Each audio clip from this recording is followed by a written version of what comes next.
I got the cash in the bag, stadium packed. Born a rock star in this life, gon' live it up on the attack. Baby, I'm bad, I just wanna get caught up in this life. I'm crazy, I'm mad, doing no cap. Only God wants you, better go live it up. Cash in the bag, stadium packed. Baby, I'm bad, yeah. Baby, I'm bad. I got the cash in the bag, stadium packed. Born a rock star in this life, gon' live it up on the attack. Baby, I'm bad, I just wanna get caught up in this life. I'm crazy, I'm mad, doing no cap. Only God wants you, better go live it up. Cash in the bag, stadium packed. Baby, I'm bad, baby, I'm bad.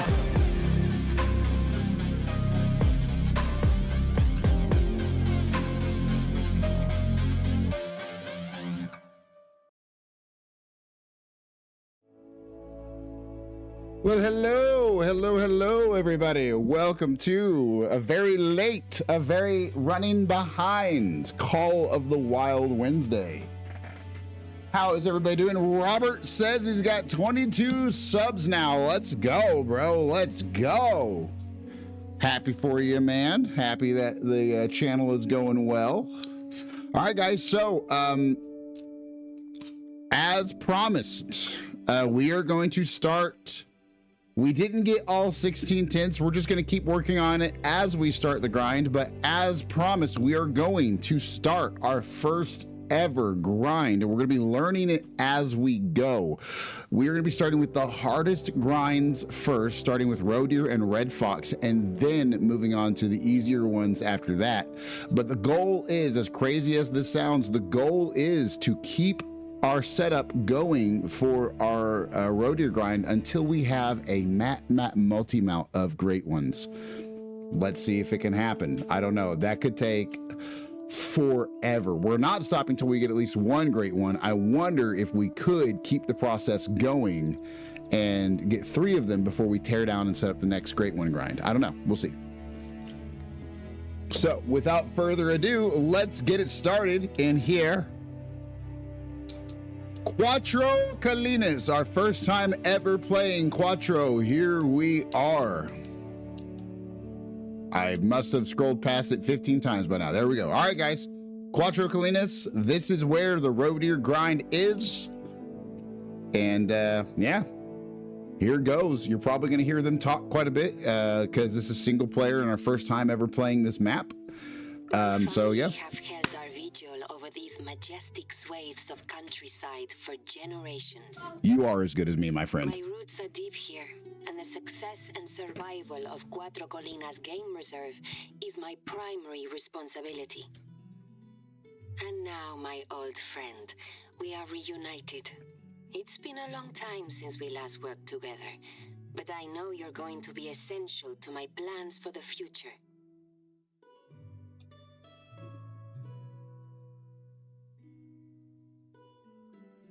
I trust that you slept well last night and you're ready for your Castilian adventure. After all these years of promising to show you Quattro Colinas, your first day on the reserve has arrived. It means a great deal to me that you made this journey. I have every confidence that you're going to love hunting here. The first thing I would like you to do is to experience the sublime Bosque Vista, not far from where you're standing just now. From atop the vista, one has a splendid perspective of the reserve. This view includes one of our magnificent outposts, which I recommend you visit when you get the chance. I know a rugged outdoor explorer like you doesn't need to spend the night in the luxury of a castillo, but you do have all of our visitors' outposts at your disposal. My mother and father had all of these lodges built over the last 35 years. The lodge you are looking for is called Casa Alfonso. To modernize the reserve, we have recently updated the interiors of all of our lodges. We kept the original stone cladding though. The contrast in styles is pure magic.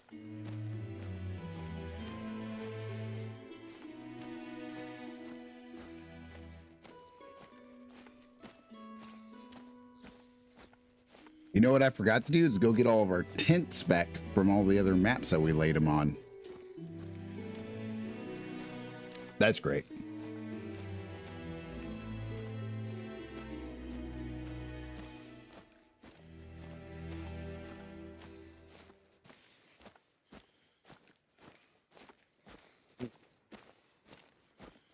Oh, look at that.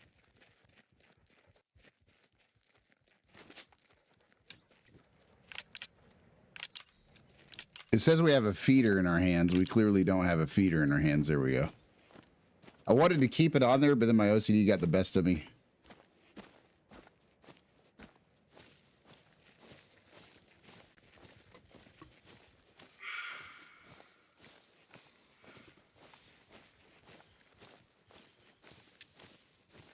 Are we still live? Did I just accidentally turn off the internet? Okay, we're live.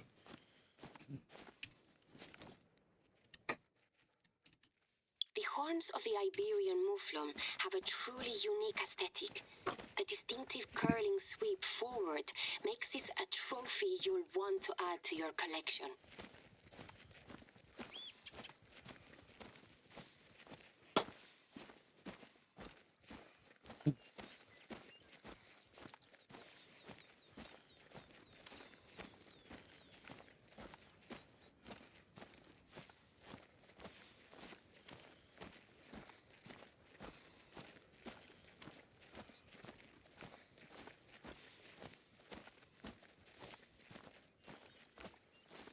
Te doy la bienvenida a Cuatro Colinas, my friend.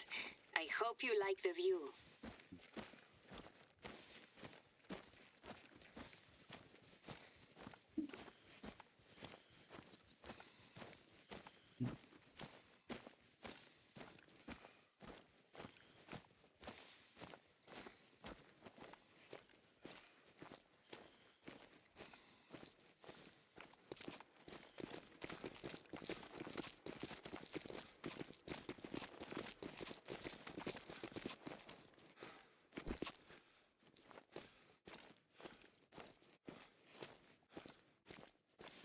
Standing here, you are following in the footsteps of Spanish dukes and kings, as well as every generation of my family for the past 3 centuries.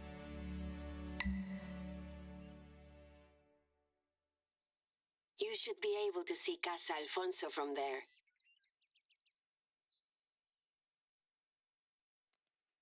When you have sampled enough of the view, take the walk down to the outpost. What's going on, Benjamin? How is Benjamin doing? Welcome to our first time on Cuatro Colinas for Call of the Wild Wednesdays, setting up our first ever Great One grind. We didn't get all 16 tents, but we're still going to start, herd managing, and well, I think we're going to do herd management, and we're going to start. We're learning as we go. How is Benjamin doing today? I asked her for you.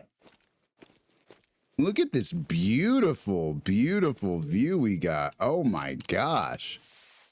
Splendiferous, I tell you what.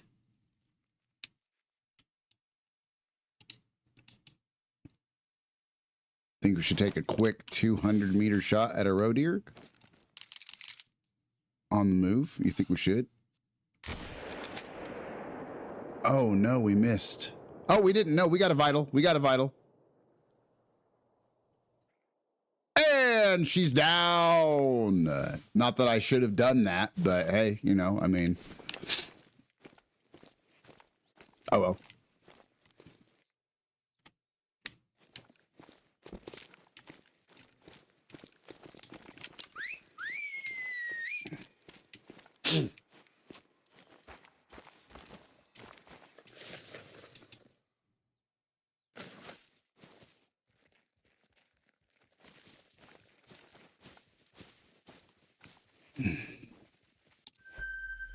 All right.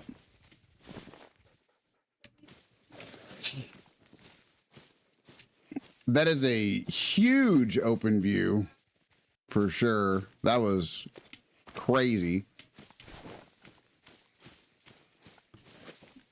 I'm pretty happy with that shot too, honestly. I didn't really care too much about that shot, but it worked out.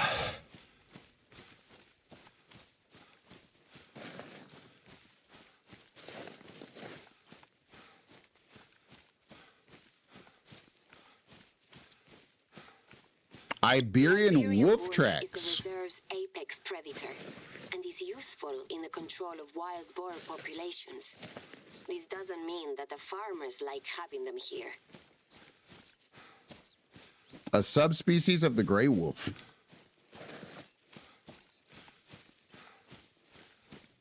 Yeah, I'd say that's definitely a vital organ hit. She did not make it very far, even though our tracking distance is going to say hundreds of meters. What does it say on our tracking distance? 337 meters. In reality, she moved like 40, 50 meters. What am I going to grind? I'm sorry that I missed that. Wow. roe deer. We're starting with the hardest challenge first. Look at that, guys. I thought we hit a little bit far back. We did, but by golly, we still got a piece of that liver. So that's the Ranger 243 from 209 meters on the move. And that is a good liver shot for 149 session score and $574 cash. Fur type is brown. All right.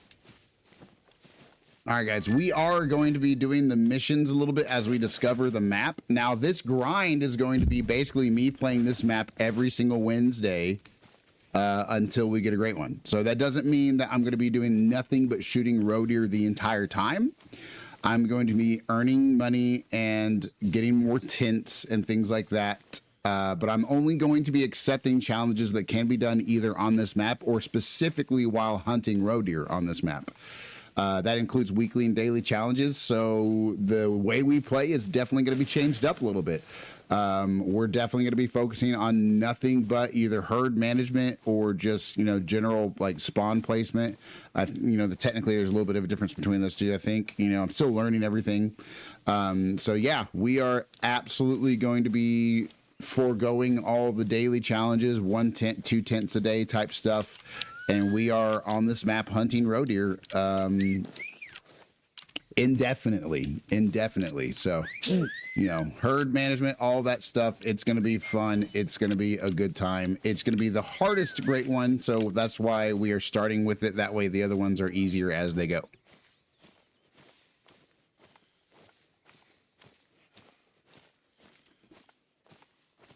Now, we will be taking shots at stuff and doing challenges, again, to make money along the way, but we will never be without what we need to kill a roe deer efficiently, including either a 243 or a Maradi lever action. We will not be doing the typical, you know, Stradivarius approach where we fail the harvest check just to eliminate them. I know what you want to do is just eliminate them as much as possible. You don't really care about passing the harvest check. You just want them downed as quick as possible. Well, the thing is, the Maradi lever action, guys, is better at killing animals than the Stradivarius is. It's the same type. It goes up to class 8, just like the Stradivarius, but it also goes all the way down to class 3 instead of just class 4, like the Stradivarius, where we can actually ethically kill a roe deer as well as pass the harvest check. Well, sorry, those are both the same thing. Sorry, we can pass the harvest check and ethically kill a roe deer as well as put it down even more efficiently than a Stradivarius would. So that'll make it where we do the job better and make more money at the same time. Super excited about that. Let's see here. We do have a roe deer in front of us. I'm probably just going to shoot it. No. But I don't know the map yet, and I haven't looked to see where I'm at to see where we want to do this. I think the one lake method is obviously probably over here at this one, but we'll see. We'll see. Yeah, we'll definitely take that guy out. But before we do, I'm going to finish looking at what I'm looking at right here.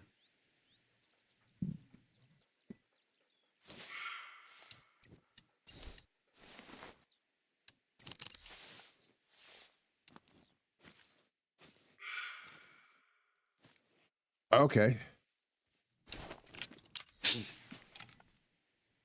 Yep, sure enough, that's the lake.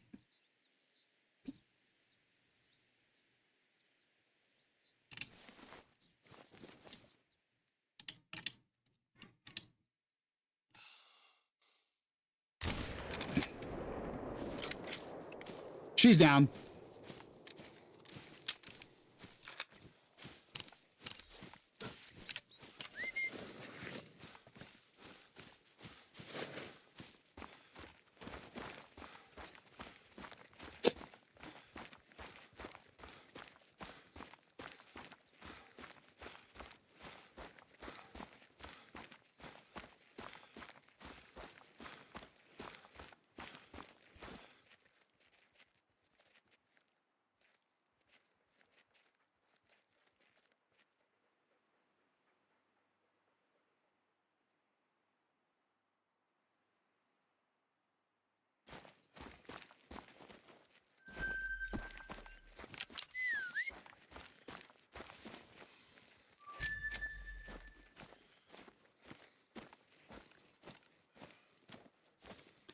There is 2 free super rare wolves in the mission. Okay, wow. I had no idea. I'm sorry that took me so long to see that. I'm watching a video. I don't always take that long to see it, but I'm watching a video right now at the same time as I play.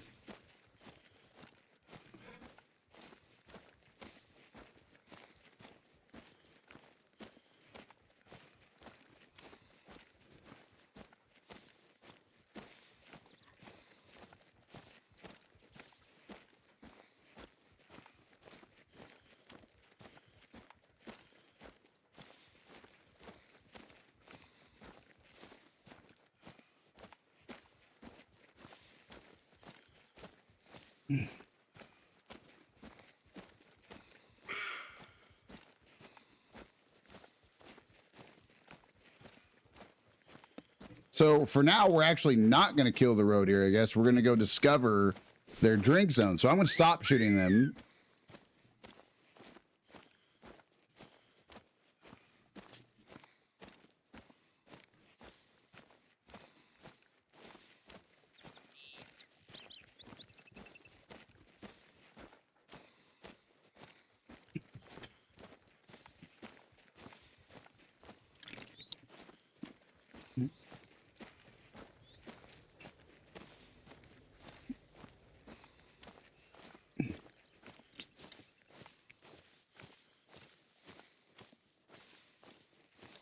All right, guys, we're getting things set up and ready to go.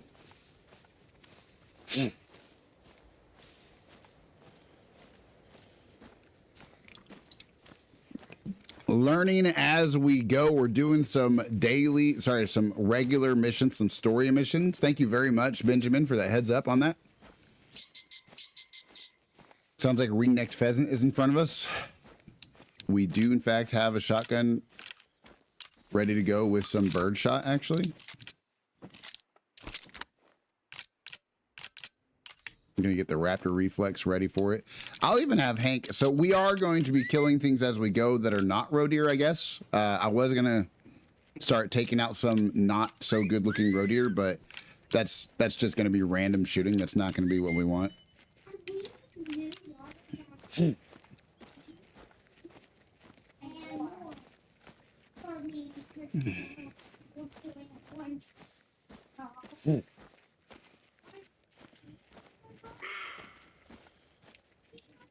Got another roe deer in front of us. Golly, I just want to take out the roe deer so bad, but you know, I mean,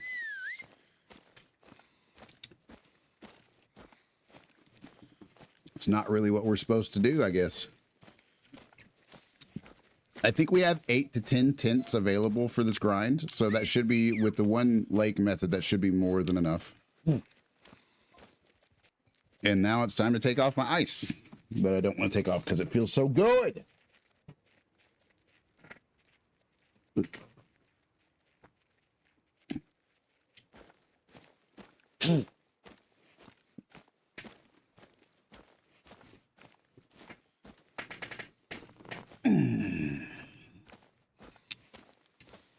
Where is he? Okay, hold on. All right, we're going to have him flush those birds for us. Go ahead and flush them, Hank.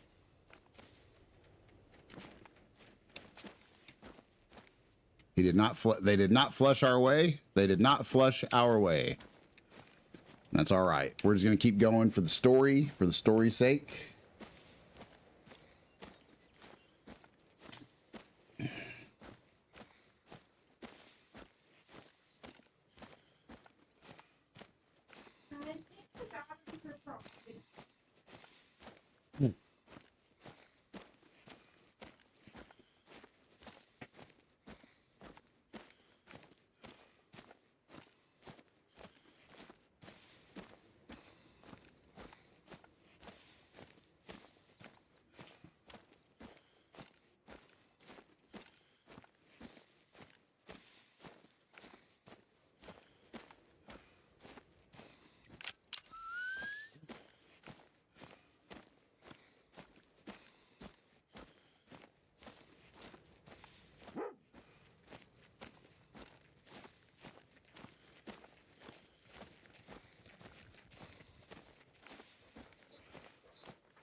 didn't forget the lodge key in the castillo.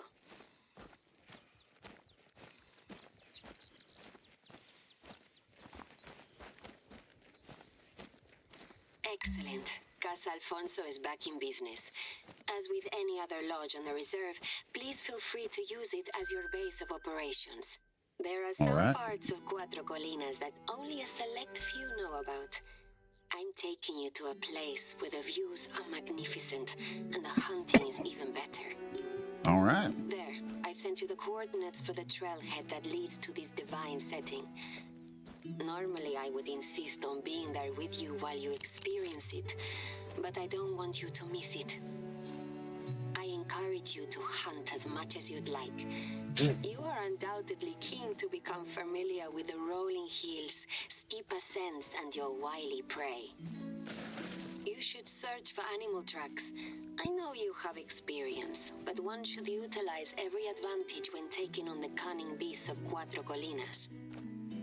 Of course, if you're lucky, you'll probably hear something, just from walking through that part of the reserve. The hunter I knew didn't rely on luck, though. I recall that you used to have wonderful hearing. Is that still true? Or have your years gotten the better of you? I'm not that old, ma'am. I'm not that old. I'm young at heart.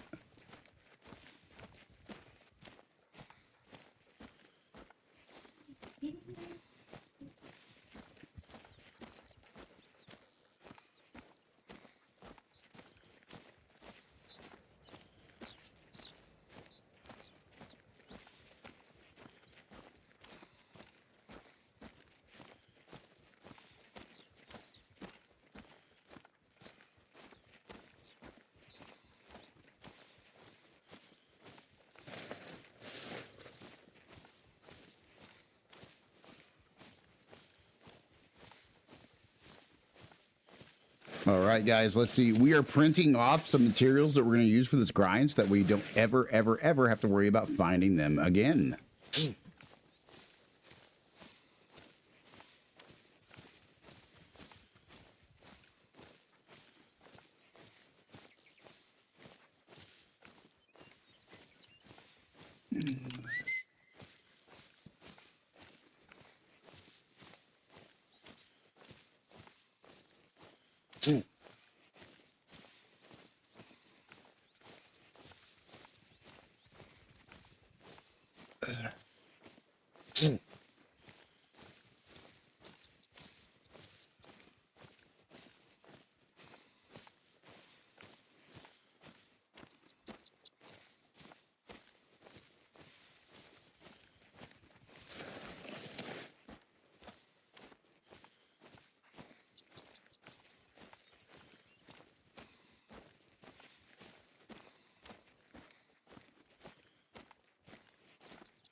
This is the start of the trail that leads to my own little patch of heaven on earth.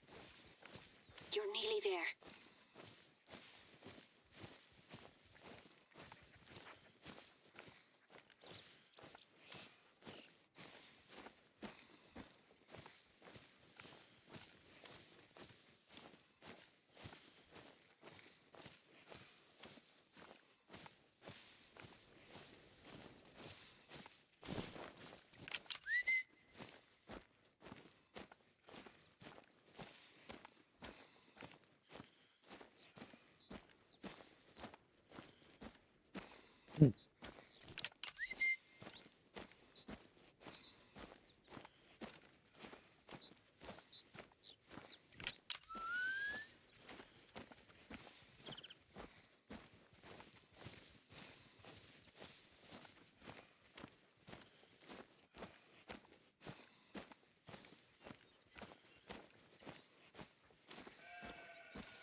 I'm getting real sick and tired of this headset not working. It's a freaking brand new headset.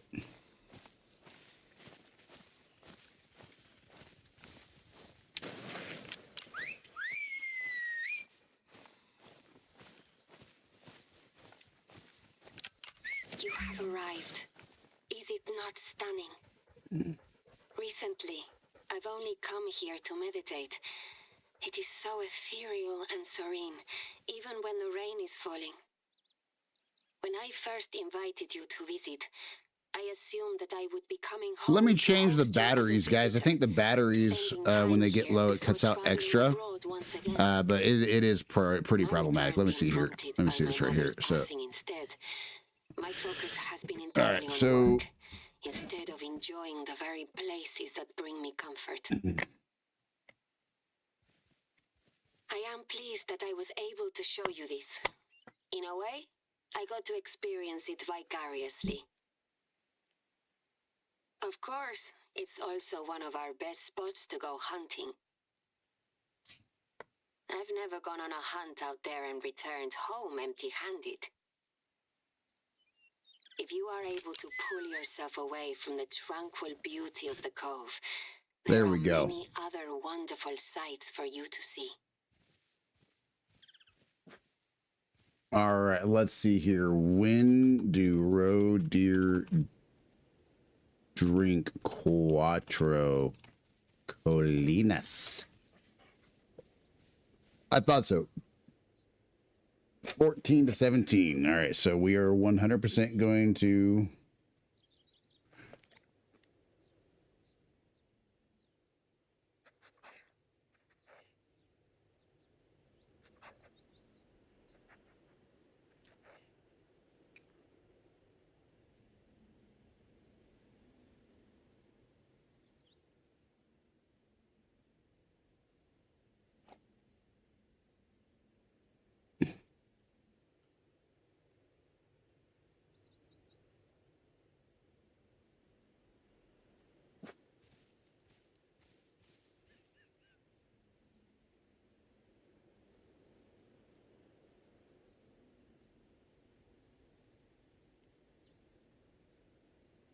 All right, guys, we are really taking this way too seriously, but by golly, I am going to get me some roe deer great ones.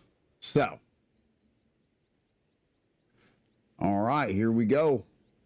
Let's see how we do. Hey, Gank, what's going on, bro? Hey, I'm so sorry. My headset is not working properly at the moment. I had to switch batteries. How is Gank doing? I was just checking to see if anybody chatted to me during that time. What is going on, bro? How are you? Not much, man. Just starting my first ever grind with the hardest grind there is on Call of the Wild. Trying to get a great one, roe deer. How are you doing, my friend? Doing good, man. Just enjoying a morning off. There you go. Heck yeah, man. I hear that. I was almost enjoying a morning off. I actually started streaming over an hour late today. I always start right at the minute if I can. Right at the minute. Today I was running behind. But we're here. We're still here. How's your day off going? Hopefully relaxing. All right, let's go over here and get a four-wheeler. We're going to need to get a four-wheeler.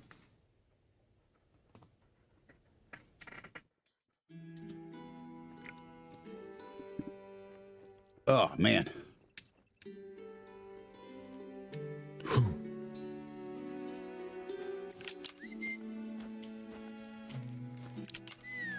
Let's see here. We're gonna speed this up a little bit by grabbing one of these here four-wheelers. I got a new headset, dude. I don't know if you guys have ever tried the Steel series. I would and wouldn't recommend it. It's kind of weird, you know. It's amazing what it can do, but then the connectivity of it goes out, like it wirelessly cuts out a lot. Kind of a big deal, I guess. But all right, we're gonna start grabbing every outpost we can instead of just doing these story modes because we're trying to hurry up and get the roe deer figured. What games has Gank been playing lately? been spanking people on some red sec. Dude, I heard some people are unhappy with red sec right now. I heard a lot of people are super unhappy with red sec right now. Are you going to pursue?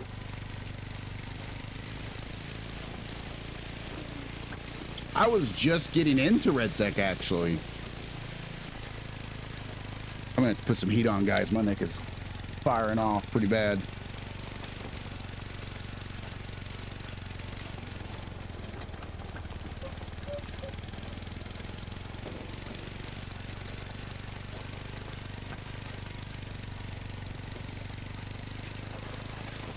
Let's just take the short way through. This should be fine right here.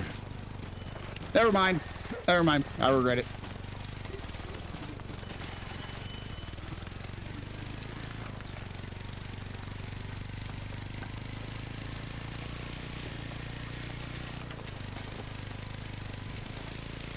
But yeah, dude, I just met back up with one of my friends that my online friends that I gamed with before I started streaming, or right as I started streaming. I gamed with him a little bit before I started streaming on Battlefield, and he got into Red Sec. I was trying to talk him into Red Sec for forever, not forever, like a month. But anyway, I was trying to talk him into Red Sec for a while before I started playing. Sorry, I was cuddling with the pups. No worries, no worries, man. What pups? You guys got pups?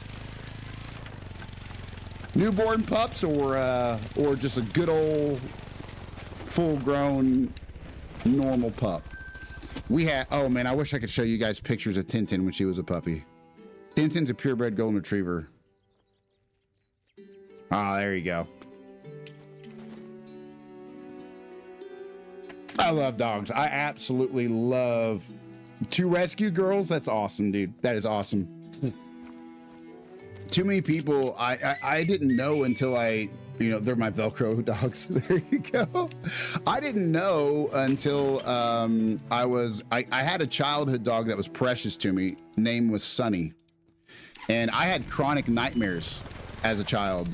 I had repetitive nightmares that were, so I didn't know this also until I was an adult, but psychologically, this is a known thing that happens to kids where they have the same nightmare over and over and over again. I had those, right? Well, my parents got us a purebred golden retriever puppy whenever I was like in preschool, right? And then she was, obviously nice and big and grown by the time she took me to kindergarten. Or kindergarten the second time. I didn't go to preschool. I went to kindergarten, got held back, and went to kindergarten the second time. But anyway, so I had chronic nightmares, and they were horrific ones. And then this dog, Sunny, started sleeping with me at night, and my chronic nightmares went away. I can still remember to this day the nightmares I had as a kid. I can still remember partially what they looked like and what they were about. It's crazy. But yeah, so let's not try to go through the field again. That's just never faster. It's never faster than going on the road. But yeah, I had this horrible dream of like this swampy area with a werewolf on it, basically like, unaliving my dad pretty brutally. And then I had one or two others that were also, chronic nightmares. And I kid you not, this dog would put her head on the pillow next to my head. And, 1000%, just made me feel, I guess it made me feel so safe that I quit having nightmares. It was crazy. All of my dogs have been special and precious to me in ways that are beyond words. Yep. Yeah, I didn't learn more about dogs until I was older, until I was an adult. And then we were all eating actually we all used to always go to IHOP together after the cage fights. I used to work the cage. Before I did my fight, I worked the cage where I would like clean up blood and stuff. Like my job was to open the door so nobody else had to touch it, right? Because there could be blood and sweat on it. And I had to let the ring card girls in and out, and I had to clean up the blood within 60 seconds between each round, and then get everybody out of there and shut the door and latch it. And so I would work at all the events, and after each event, we'd go out and eat IHOP. Well, we're sitting there talking, and my brother-in-law and his buddy Jake, we're all hanging out together, and he's like, yeah, man, I got these purebred golden retrievers. I got a whole lot of them for sale. And I was like, oh my gosh, dude, I used to have a golden retriever growing up. And he's like, do you want one? And I was like, I don't think I could afford one. And he just kept lowering the price until I bought it. He's like, I like, and I didn't mean this on purpose. I wasn't doing this like manipulatively. I just wasn't thinking. I was so excited thinking about Sonny again. I was telling a story about Sonny, and he's like, never mind, dude. He's like, you can have it for 400. I was like, what? And so I bought her for 400, trained her. She can do bang where you go, phew, and she'll like lay down like she's dead. She's a super smart dog. Tintin is her name. Oh, ad. I'm blabbing. I'm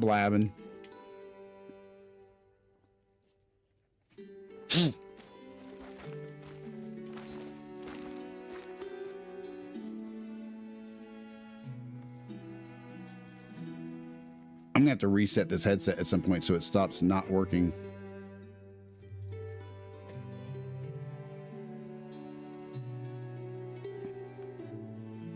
It's flat not even working. That's crazy. That's wild.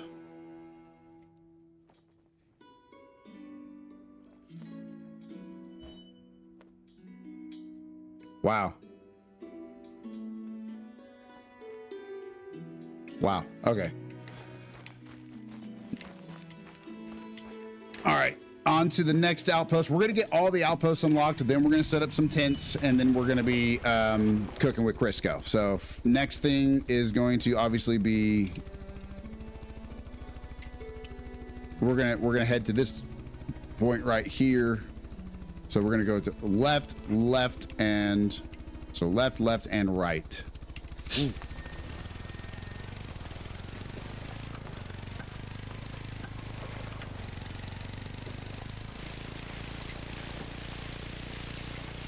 There we go.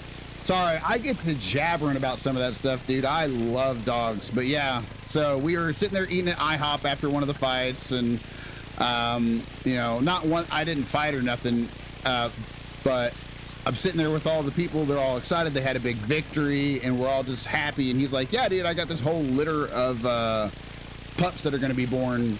They weren't even born yet, and he's like, "Only one person. What's up, Coot Shooter? How's it going, man? Welcome to our first ever roe deer grind. Let's go." And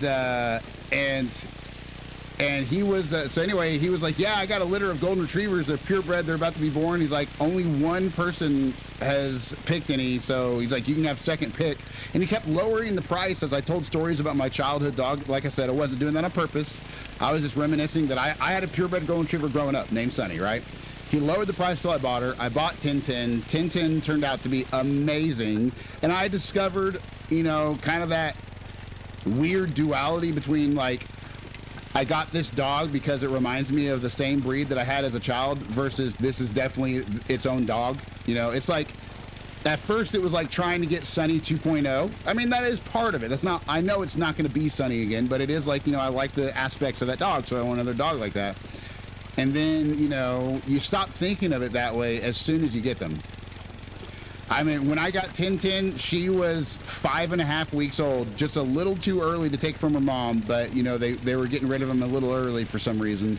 So I got her just like 3 or 4 days before I probably should have, but she had never been like with another person, nothing, and it took like a couple hours to drive home. By the time we got home, she was already cuddling with me, and she would be on my shoulder like a parrot on the seat because, you know, she was 5.5 weeks. She was so tiny. But when we moved out of our in-laws house, we had to get rid of her because this apartment won't let us have her, and she is wildly aggressive acting towards people that she doesn't know. She's the most defensive golden retriever I've ever met in my life. And she'll cower to me like crazy. She's so super submissive to me, and I was good to her, but, you know, but she knows I'm dad. She knows that very well. She doesn't disobey me at all for nothing. You know, she's just she's such a good dog. She's so docile acting towards anybody in the house. But if I put a mask on one time and approached her from downwind in the backyard at my parents' house, and I kid you not, the moment she saw me wearing that mask, I'm on my third Dobie, and it's never been a replacement. Just about the love of the breed. Yep. They're all their own personality. Yep. Yeah, I very much love golden retrievers. My next dog that I want to get, now some people don't think this is a good brand. I love Dobermans, but this one that I want to get that some people don't like the sound of is a Rottweiler. Pitties and Rottweilers are actually, if they're raised right, some of the best dogs you could have. Pit bulls, not staffies, not anything that looks like a pit or is a pit mix, but actual pit bulls were tested as the second most tolerant family dog there is. The second most tolerant dog, even more so than golden retrievers. Sorry to cut the story short, but have you posted anything about the Saturday? Yeah, I have. Yep, sure have. Thank you for asking, Coot. Yeah, we do have posters up for this Saturday. We are making a change. I had a golden as a child too. I'd love to get another. They're great dogs. They're actually one of the most suggested first dogs for new dog owners because of their combination of intelligence and, their demeanor. I always recommend Dobermans. Yeah, Dobermans are good dogs. But yeah, pit bulls are the second most tolerant dog species there is, period. That doesn't make them the best. They're just really tolerant. They're just not tolerant of like intruders, or people buy them because they want to fight them. People get them to fight them still way too much. Way too much. In fact, Roxy is my wife's dog. She's over 16 years old and she's a pitty, and she was a fighting dog that was dumped. So when they lose or when they don't want them no more, they'll just dump them in the middle of the country. She walked up to my wife's house in the middle of the country and started showing her teeth through the door. It was a smile. I kid you not, this dog smiles with its front teeth. Roxy is my dog. There you go. Oh, let's go, Roxy. Roxys are good dogs. Let's go. But Roxy is the smartest pit bull that you cannot tell to do anything. When we get her pup cups at the drive-thru, she will take the pup cup with her mouth and carry it and set it down.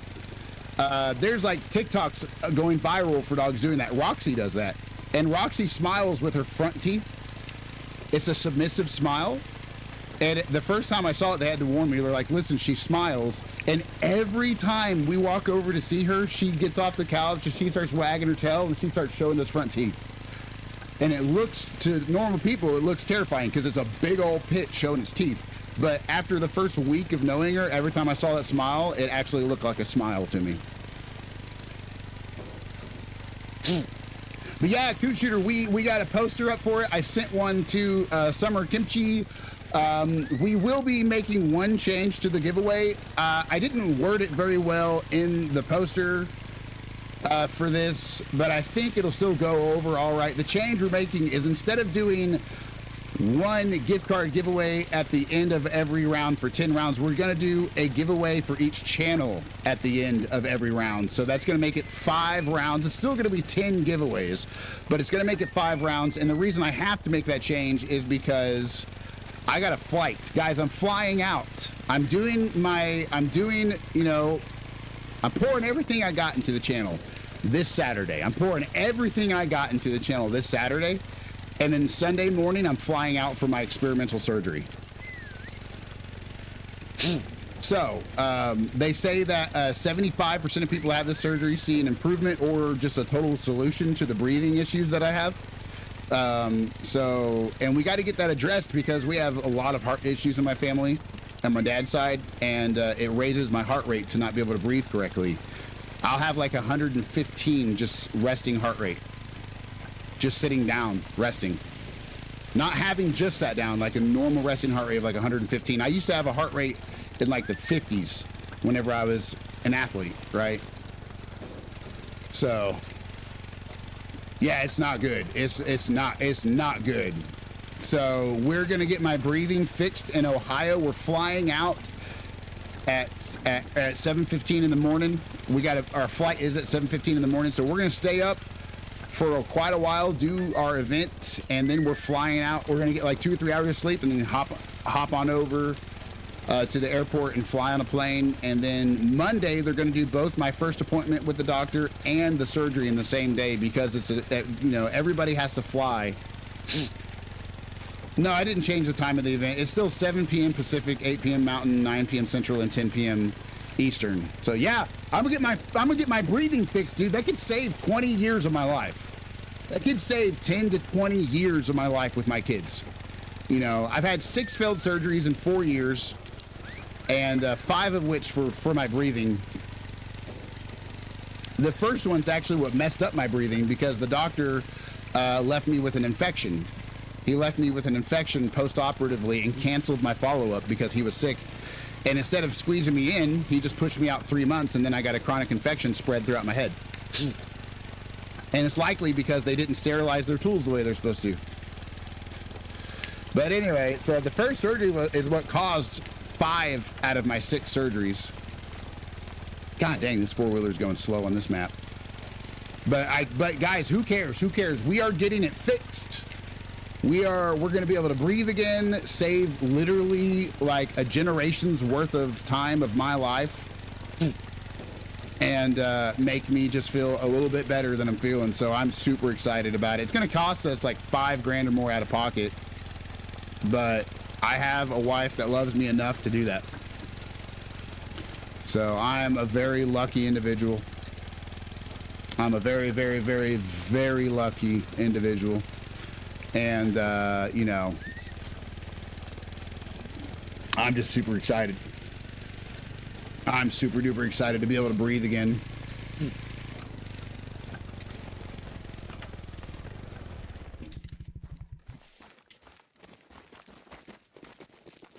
Let's get this lookout tower. So you're going to have to do respiratory therapy after your surgery? Nope.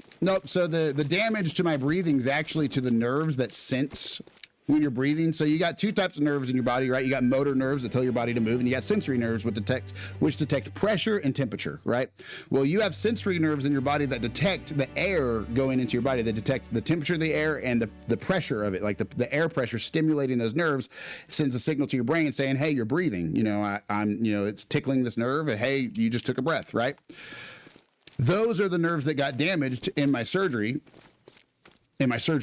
and the doctor was trying to help me, but he just kept doing radio energy reduction on those nerves, and so it caused nerve damage. So my brain doesn't actually know I'm breathing, which then causes my body to automatically start, you know, kind of having respiratory symptoms such as like hyperventilation and stuff. So no, it's not actually a pulmonary issue. It's not like my lungs per se. It's a physiological hey, what's going on, Blades? How are you doing? Welcome to the stream. Cheers from Tennessee. Thank you for joining us. Welcome to Mechanic TTV. But yeah, so they're going to fix the nerves in my head that tell my brain when I'm breathing, and then my brain's going to know that I'm breathing. But part of how they're going to do that is they're going to take fat tissue and inject it where it actually causes more air pressure. So they're going to kind of like bottleneck the air pressure. Hey, Limp, how's it going? Hey, guys, thank you, guys. Oh, my gosh, this is awesome. Wednesday is turning into a great stream for us. I'm loving it. Thank you guys for being here. So, yeah, we got the event. We got the giveaway going on Saturday, and then Sunday morning, we're flying out for the surgery. You sound like a veteran. Well, thank you very much. I sound like a veteran because I've spent way too much time bored and indoors and just learned to start yapping. I just learned to start yapping. Thank you very much, Blades. I appreciate that. Thank you, Nightbot, for being the bodiest bot. That sounds like an insult. It's a good thing. It's a good thing. For bots. For bots, it's a good thing. But yeah, guys, you have no idea how excited I am about it. We still might yet have... Guess what I learned about my spinal surgery, guys? Guess what I learned about it? My doctor dropped a bomb on me. My doctor dropped the biggest bomb on me yesterday at my doctor's appointment about my spinal surgery that I had. Because I got a disc replacement surgery in 2 of the discs in my cervical spine in August, right? And I was like, thank God it's not a fusion. Oh my God, that just freaks me out to think of a fusion, to think of multiple vertebrae in your spine being glued together, right? And so I was like, yes, we're getting a replacement. And then my doctor at my pain doctor appointment was like, yesterday, was like, you know you had a fusion, right? And I was like, what? She's like, yeah, you know what you had was technically a fusion. And I was like,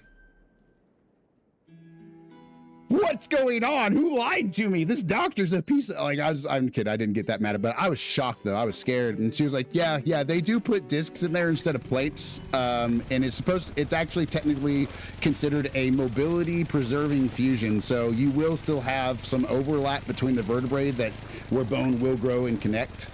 And I'm like, then how does that preserve motion?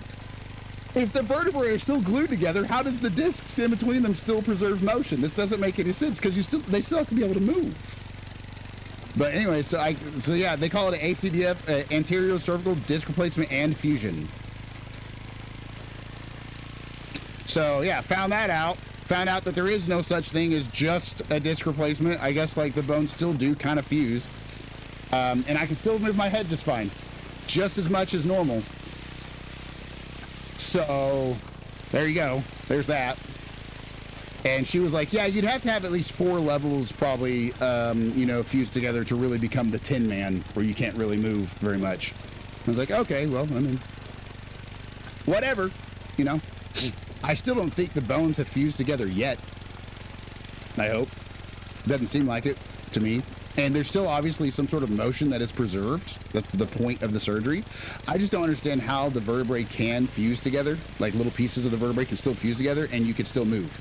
One slight little connection between 2 vertebrae should make it where they cannot twist without some sort of, independent motion from each other, which means they can't be attached.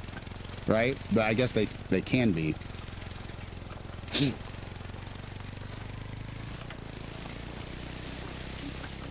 All right, guys, we are in the process. This is going to be a little bit slow for the first stream because we're doing our first ever grind, starting with the hardest grind ever, roe deer. We are starting with the hardest 2 grinds, roe deer and red fox, and then we're going to work our way backwards. Obviously, this could take quite a while before we get this one done and switch to the next one, but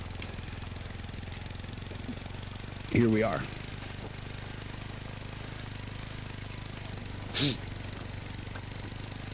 Did I miss a channel point redemption? I gotta get this. I gotta get my actual screen, proper screen back up. Boom.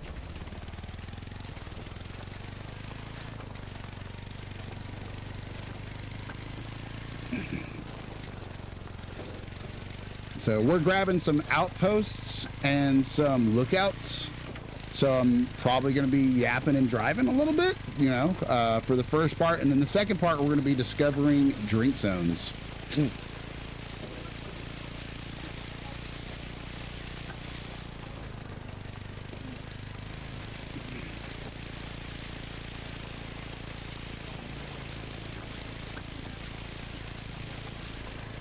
think this is the turn. This is the turn. Hey, you guys tell me, what is your favorite map? Any of you guys playing Call of the Wild? Coop, what's your favorite map? Blades, anybody? Coop was nice enough to bless me with a map that I didn't have. That's going to be also a map that we do grind an animal on. Felt weird coming out of my mouth, but anyway.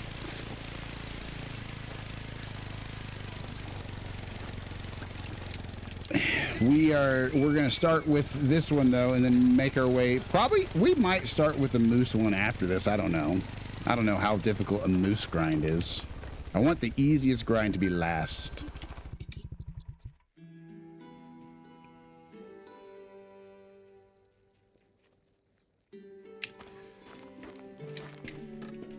All right, what's next? What's next? All right, guys, we got to go to this spot right here. So we're going to go back, take a left, and then another left. So 3 lefts. We take 3 lefts, and then we're good there.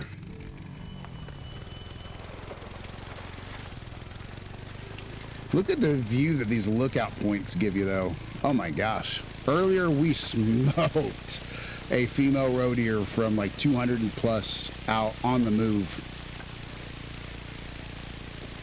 from one of those lookout points because it's just such a gigantic, open, enormously awesome view.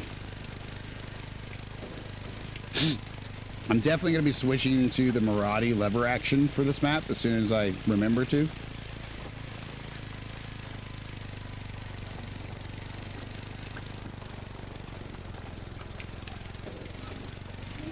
But yeah, dude, wow, I completely forgot Rottweilers. Yeah, Rottweilers, I'm super excited.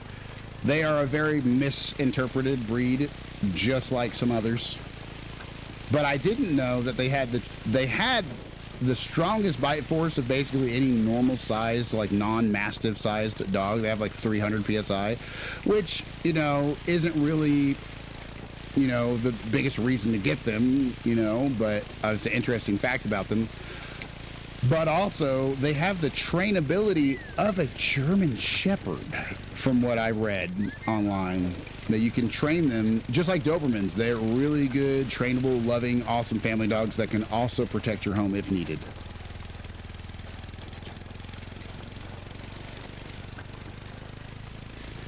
Wild story, guys. There actually was a point in time. A lot of people argue there's no reason to ever have a dog that could do any sort of harm to somebody, or to ever have a guard dog.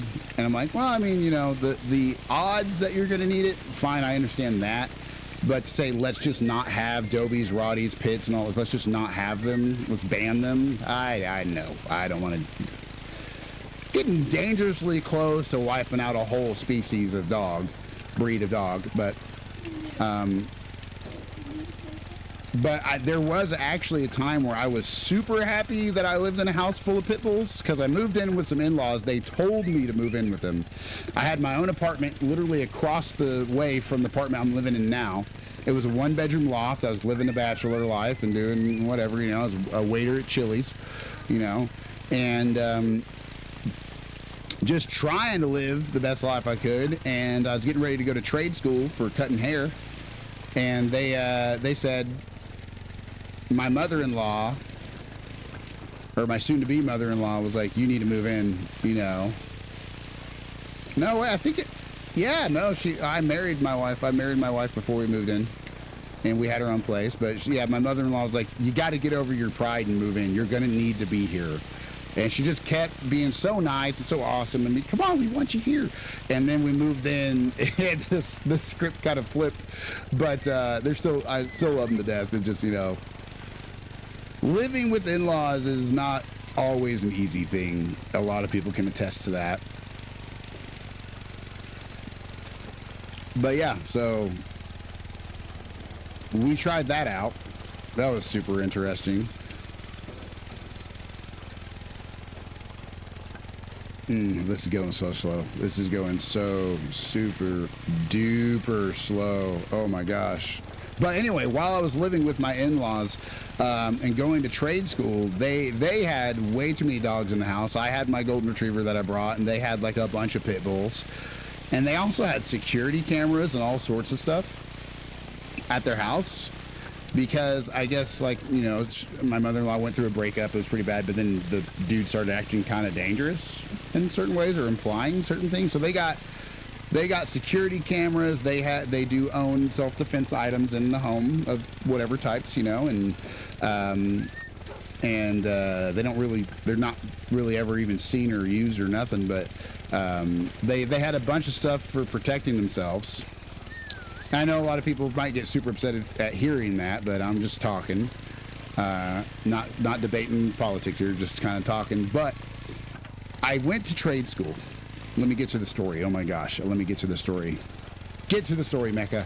I went to trade school, and there was this one chick who was very proudly, freshly married to a prison gang leader dude from prison. You know, from prison, yeah. So anyway, this dude, I guess, was like really high up in the chain, and you know, very proud of how much control and money and influence he had outside of, you know, those iron bars. And anyway, I went to school. Fun fact: I went to school for cosmetology. As an MMA fighter, I went to school for cosmetology because there was no barbering school in town. I thought plenty of other dudes were going to just go to do the same thing to become barbers, because legally you can cut hair just the same, even in a barber shop, even as a barber, just without a straight razor, right? I go to trade school. There's not a single dude there. I walk in wearing my Demon Slayer anime hoodie, trying to look as hetero as possible, and just because I don't want them taking bets. I don't want them taking bets. I don't want to have that conversation. I don't want to have to be asked a million times, are you? you don't seem like it. So I tried to make it cool. Well, I guess that caused more confusion. And so anyway, I am the only dude in the class, married and straight. This chick is married to a guy who is heavily involved in things in prison. So, you know, maybe not the most like, you know, in person you want to get to know, right? All right. That dude starts creeping on everybody from prison who's in his wife's class to see if there's anybody he wants to be jealous of. Well, guess what? I'm the only dude in class. So, and guess who I sit next to in class as the only dude in class, completely straight, next to some other guy's wife. She lies to her husband and says, oh, he's gay. Right? Which I give two rips about what she says about it, except that if she starts lying to her husband, that's going to make him think worse things. That's going to make him think there is something to hide. Those who have nothing to hide, hide nothing, right? So she starts lying about me for no reason. We're not flirting. We're not having affairs. We're not doing anything. We're not even talking. I'm avoiding her as much as possible because I'm scared for my freaking life. And also because I'm married and she's married. But, you know, so they start making comments about us because it's a class full of girls, of course, right? So of course they're going to start making up comments and jokes, and that's how fake rumors start. And I'm like, guys, this could literally get me killed. This is like, this not figuratively, this could, you know, literally, you know, I know people love to say that word all the time now, but this is actually literally possibly going to get me killed. So maybe stop doing that. Then while they're cracking off jokes about it, she was like, oh no, I won't let him do nothing to you. Don't worry, but he totally could. And before I was even thinking about it, because I did have, like, I was a cage fighter, you know, I own guns, you know, and I also have a house full of pit bulls and, you know, security cameras. That doesn't mean that that's something I want to incite as, like, challenge, but I kid you not, without even thinking of it, I was like, oh, well, you know, I'm a fighter who owns firearms and also lives in a house full of pit bulls and security cameras, so I think I'll be all right. And then after saying that, I was like, ooh, wait a minute. That's probably going to get relayed to her husband. So, I mean, you know, I did find out at the end of the day that they're not going to just sit there and go after somebody most of the time out of pure pride, although the pride is a big reason why they will. So, you know, nonetheless, nothing came of it. Nothing at all came of it. But at that point in time, when they started making comments about how, like, you know, they could have their husband, like, just probably jump me or, you know, kill people if they wanted to, I was like, you know, excuse me, I'm not going to take that lying down.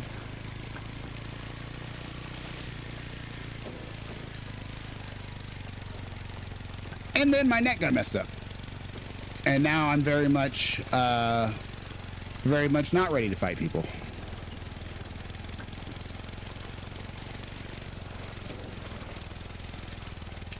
Very much not looking to fight people now.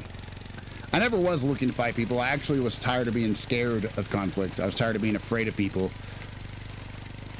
And I wanted to be able to defend myself and my kids if or when needed. Oh, y'all have gone through the big old D word, the divorce. You know what I'm talking about. Not sure who's going to be around my kids. I want to be able to tell them what to do. Not in a manipulative or bully-like way, but hey, that's my kid. Don't touch my kid. Thankfully, nothing's ever really been an issue. I've said this before. I got lucky with the kid's stepdad. They got a good one. And I don't like saying that, you know, I mean, but I do at the same time. It's like, yeah, I you know, wish I had all my time with my kids. But I got 50-50, which is more than most people can say.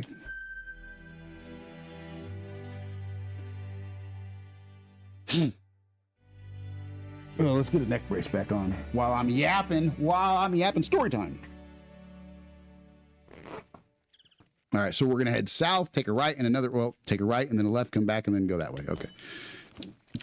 Might not be the most eventful hunt, guys, while we're unlocking all the items on the map, but I mean, we got to get that done before the killing starts.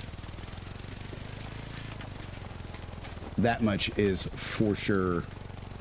got to get everything unlocked. We're starting the hardest grind first, which is the road deer grind, and I'm not looking to struggle with having to fast travel to places halfway through a road deer grind. We're gonna get this done right. My goal is to get 3 Great One road deers for a map multi-mount of my 3 first Great Ones. I know that's a big old ask. That is a big old challenge, but by golly, if I'm gonna get a Great One road deer, I might as well get a second and a third if I can.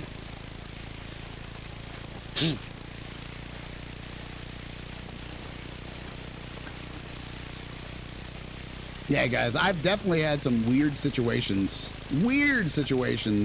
and many of you guys will probably hear me say them more than once, but you know, I gotta have some dad lore, I gotta have some stories. I've had some interesting events. I think everybody's had some pretty interesting stories. I think we fail to realize how rare certain events are, but how long people live, which isn't very long in the grand scheme of things, I guess, you know, but still, in your lifetime, you will have rare occurrences happen, which makes everybody's stories important. If you have so many hours lived, eventually you're going to see some crazy stuff that other people haven't seen as often. It's just statistically going to happen to a lot of people. Unless you're, you know, on video games all day like me. I'm just kidding. Even then, crazy things. Crazy things.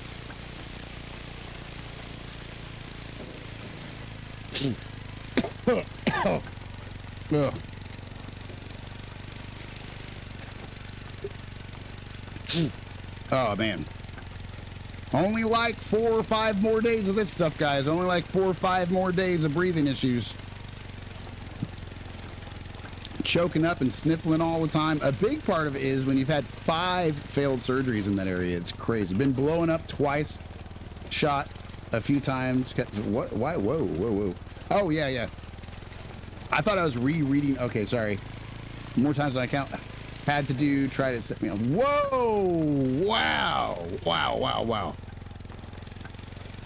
Yeah. That's crazy. Absolutely crazy. Didn't know about the fire part. That's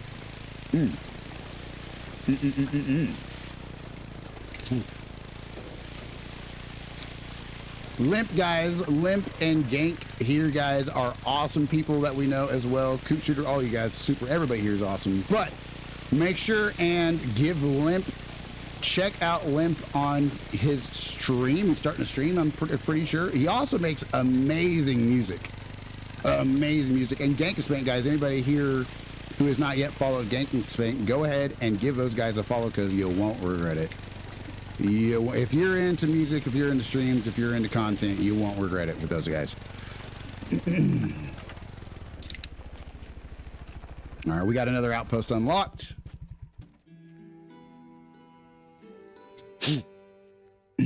Yeah, the only reason he didn't light me on fire is because I ran at him and bear hugged him and told him to strike the ladder because I wasn't going to let go. Oh my gosh.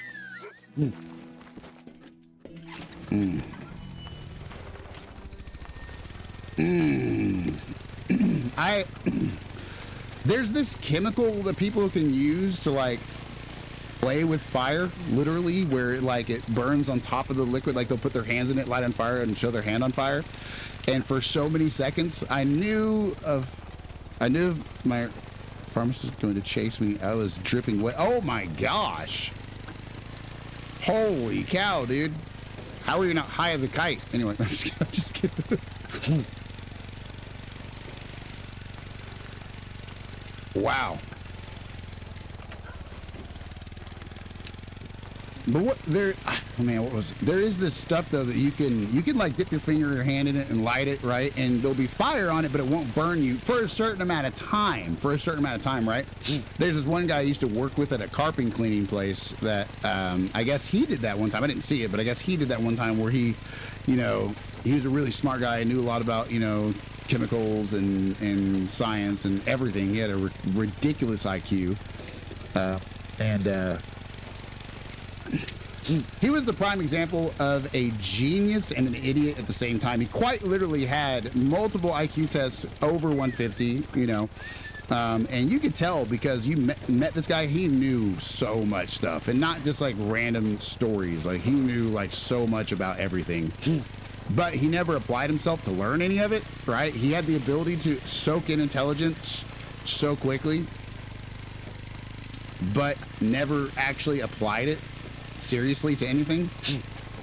And gotta think that guy was probably the happiest too ever, because he didn't have to sit there and do that. He just, you know, lived how he wanted to. But he dipped his hands in this gel that you can light up, and I guess to intimidate people into not fighting him. He had a bunch of people getting ready to jump him, so he got some of the substance and a lighter and like had it ready, and then when they came to fight him, I guess he said he put the stuff on his hands and lit his hands on fire. He said he had about 30 seconds to make it, to scare him off before it started burning him, and it worked. And then he like frantically tried to get it off of his hands. Hard to tell how much of, ooh, whoa, we missed it. There we go. Hard to tell how much of that story is true, you know. Could be all of it, could be none of it, I don't know. But either way, fun concept, because there's definitely been people do that. I don't know what that gel stuff is, but you know, I've seen people on YouTube do it where they're like, and they light it, and then they're sitting there playing with fire, literally, and then next thing you know, within like 10, 15 seconds, they're trying to get it off because it's starting to get hot.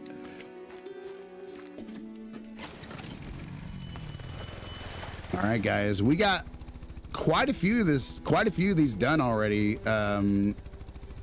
We're gonna go back this way, so I started making my way around the wrong way, I guess, but we're gonna fix that up. So we're gonna go over here, south, take a left, and then turn at this point right here, get 2 more lookouts. We will be shooting animals at some point, y'all, but this is just the first time we're on this map, and we're not gonna do a grind. We're not gonna do a grind without getting the outposts first, you know. Story time. But anyway, what's y'all's crazy stories? What's y'all's crazy stories? Good ones. As in, not as in fun ones necessarily, but you know, I mean, and not quality either. Just be appropriate. Don't tell me some sort of weird frat boy story from college. Don't tell me that. Okay, all right. I don't want to know. I don't want to know about the time you got chased out of your girlfriend's house in your underwear. I don't want, you know. We had the college I went to. I went to college for 1 year before we got pregnant and had a kid, for classical guitar and vocals, and so I was running my butt off all the time. They would have me go into class at 8 a.m., and I got done with my last choir on a lot of days at like 9 p.m. and worked in between classes for an hour to 2 hours at a time on campus. It was crazy. 13-hour days in college, first semester. It was ridiculous. But anyway, my friends wanted to start the first ever frat at this small, I mean, it was a big college campus size, but as far as like, it was like D2. It was a D2 college, just turned D2 instead of D3. They wanted to bring the first ever fraternity to that college, and yeah, so the fraternity meetings turned into nothing but a whole bunch of I don't know, you know, wiener measuring contests. I don't know about how you got some, you know, and so that I was like, oh my gosh, you know. Not exactly. I think the first or second time I went to a meeting and it turned into that, it was like, I'm never going to another one of these again. The frat leader dude also brought his guitar to one of the sorority girl meetings. So there was a sorority meeting where they had some dudes from the frat meet up, where they were starting a fraternity. It hadn't been official yet, but they had to go through a process of like having so many members and doing so many things, and then you're a recognized extension of, you know, whatever Omega something, well, however that goes. And so yeah, when it got to the point where they were just having like, you know, wiener stories and playing guitar to us, and I'm sitting there going to college for guitar and singing, and this even to me, I'm like, it is not that good, you know. This is my first semester in college for that. I'm like, this was an excuse. This was an excuse to play guitar, you know. This was not meant to be a concert. You have 8 people and my high school English teacher here. Put the guitar away. I say that, but when you're learning guitar and you're... Ooh, that was close. When you're learning guitar, you always get so pumped up about it. It's kind of like when I started learning how to do cage fighting, right? Like, you know, I mean, you kind of miss the mark of how arrogant is too arrogant, right? And so any amount of arrogance is too arrogant. That's the answer. That's the answer. But anyway, you can get big-headed about stuff at times, right?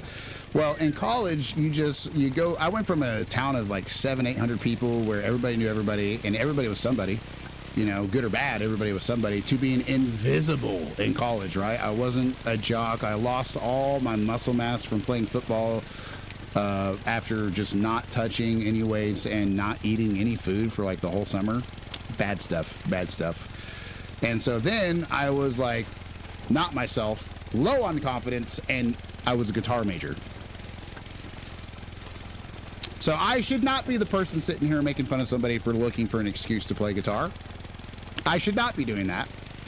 Because I kid you not, the one time a group of girls was like, hey, a guitar major, while I was walking with my guitar to class, they were just trying to do like a quick little flirty hi or say something cool or just kind of joke about it. And I kid you not, I was like, what? There's my opportunity. And then I turn to them and walk all the way over, because they're out in the middle of like this big grass, you know, yard area in between college buildings. I walk all the way over to them and I'm like, okay, cool, yeah, what's up? And then it just turned into, kid you not, got my guitar out of its case, got it out of its case, and failed to play anything really cool, you know, because I took things, I was so awkward back then, so like socially hesitant and weird. It was crazy, but you know, there's my whip the guitar out for no good reason story. It was really awkward. They actually hesitated, like, you know, did he really just do that? Now I see people doing that on YouTube getting famous for it. I'm like, yeah, but they can play better, so. Story time.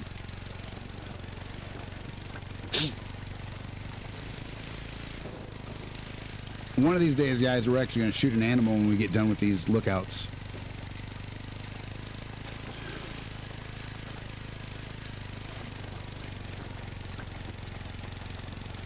Yeah, I've had a weird life, y'all. Weird life. Small town athlete to musician to hairstylist to fighter to disabled.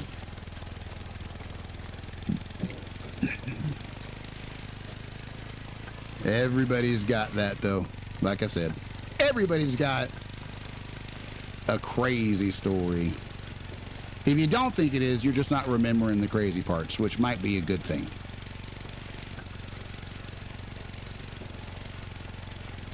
Got some beautiful deer and boar over here to our right. If the camera would sit still, I could show you, but I can't, so just take my word for it. And that was our turn.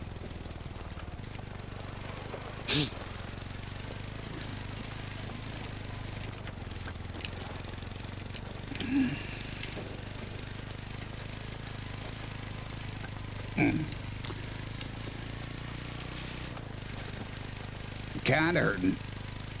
Doctor said it could take, it could take years. I will say, guys, I also, not only do we have my breathing surgery, the experimental surgery coming up this weekend, praise the Lord, hallelujah, we're going to breathe again, but we have a CT myelogram coming up for my spinal condition. And so that actually is one procedure I am actually concerned about. I've had so many pins and needles, pokes and prods, whatever it is over the years. I feel like, what's that Planet of the Apes with James Franco? What's that bad ape from Planet of the Apes that hated humans because they experimented them all the time? I'm that guy. I feel like that guy. But nonetheless, they're going to be able to see more likely what's wrong if it's not still healing. It could still be healing. It could take 2 years to heal from that surgery, but it also could be something's wrong. And so they're going to be doing a CT myelogram on me at some point down in the city. And, so over there down on yonder in the city, I tell you what, they're going to be sitting there sticking a needle in my spine and draining out some fluid. And then I tell you what, they're going to sit there and put some more fluid into it and then lay me down and go ahead and scan me with all that radiation, I tell you. Anyway, get a biscuit with some mustard on it. So anyway, yeah, that's going to be happening. They're going to be puncturing my lumbar spine, draining some spinal fluid, putting some dye into it. There's not a lot of health drawbacks from the dye that they know of yet, so hopefully it's fine. And then they're going to be doing a CT scan with me laying down where they can see where the dye is traveling, to see where it's not traveling, through what foraminal nerves coming out of the spine it's not really going through very well, and all that jazz. And they'll be able to tell from there where the problem is, if it's scar tissue covering the nerves, or if it's like jagged bones cutting up the nerves as I move. But the part about it that I'm not so excited about, get this, guys. Get this. I have to lay flat for 24 hours.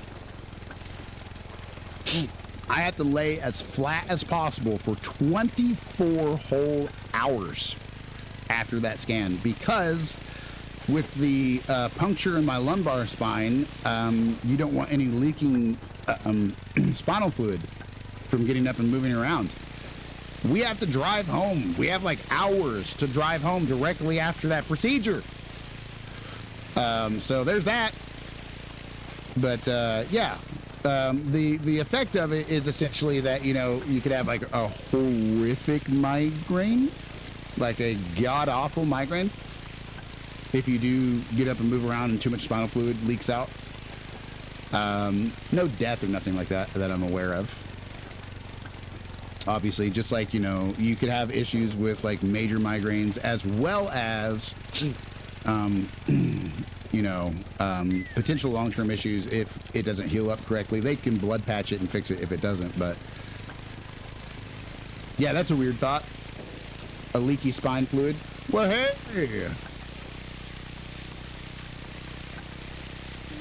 just a little dribble of, spinal fluid.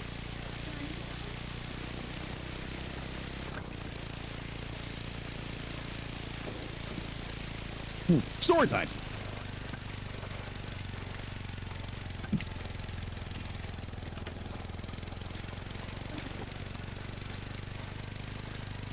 Another lookout and outpost down.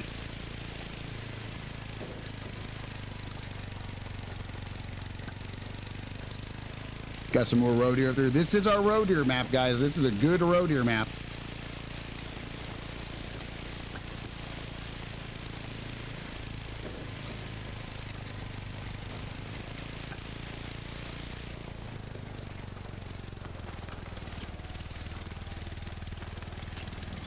This is not an outpost, but it will be when I put a tent there. Some of this stuff reminds me of DayZ, guys. Some of the aesthetics here remind me of DayZ. If you go to Medved Taiga and see the outposts, the little outhouses by the outposts, sometimes I go into those looking for a sharpening stone. We love DayZ, guys. We've been big on DayZ. We actually got really good at DayZ, not just so much with killing people, but like being smart about it. I don't know if we got any DayZ fans in here, but I can live in almost any situation. I in the harshest environment, I can live in almost any situation. The part that'll get me, other than missing my turns, is obviously conflict with people. People killing you, that part, oh my gosh.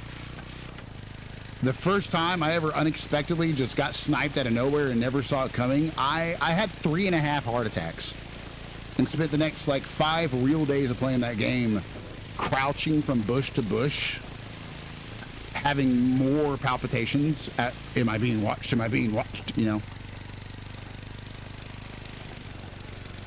But that is one heck of a game. If you guys give that one a shot, I am probably going to stream it again at some point, but I'm going to have to make another account because I can't put Mechanic TTV, you know, I can't put my name, you know, on there and then, you know, stream it. I found one of the clans that goes around hacking and cheating and multiple accounting, you know, to ruin the game for absolutely everybody. Pieces of anyway, when it comes to video games, I'm sure they're great people otherwise. But anyway, this dude, I kid you not, story time. We were playing DayZ with my 11-year-old daughter and my wife, who don't game, right? But my wife loved the game because you could have fun playing it without having to be a better shot. You know, you could just be smart and survive. She loves DayZ, and I love that my wife likes to game with me. Well, we meet this guy who's hitting up everybody in the server, should have known better, saying, hey, do you know where any bases are that I could destroy? I promise not to destroy yours. I just want to know where a base is that I can destroy.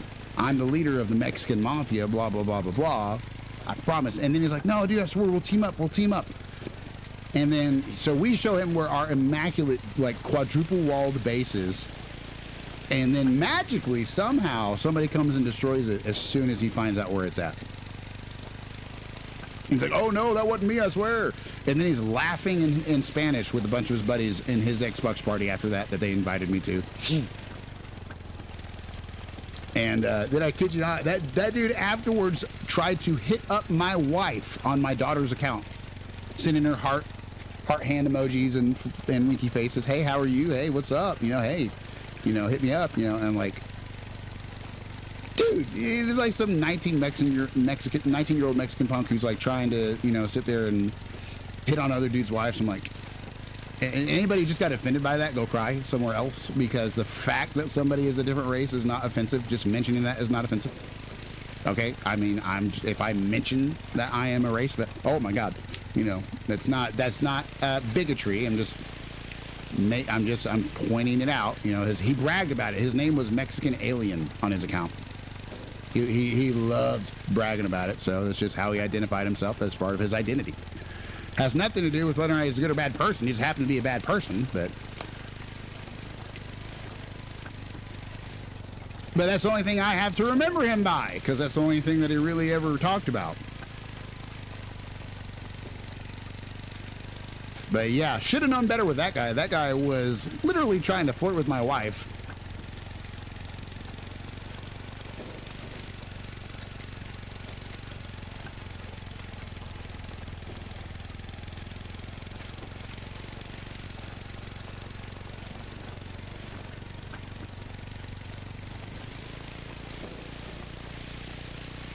What do we, hey, is that a wolf? Hey, we got some Iberian wolf in front of us. Look at that, guys. Beautimus. Absolutely beautimus.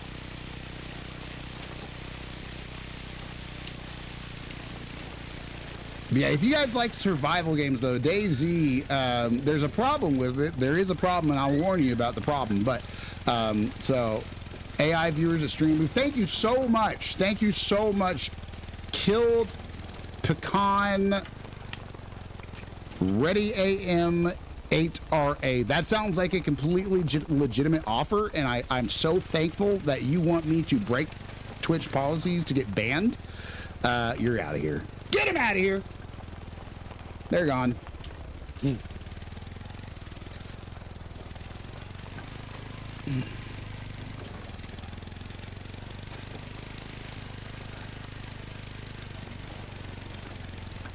Story time.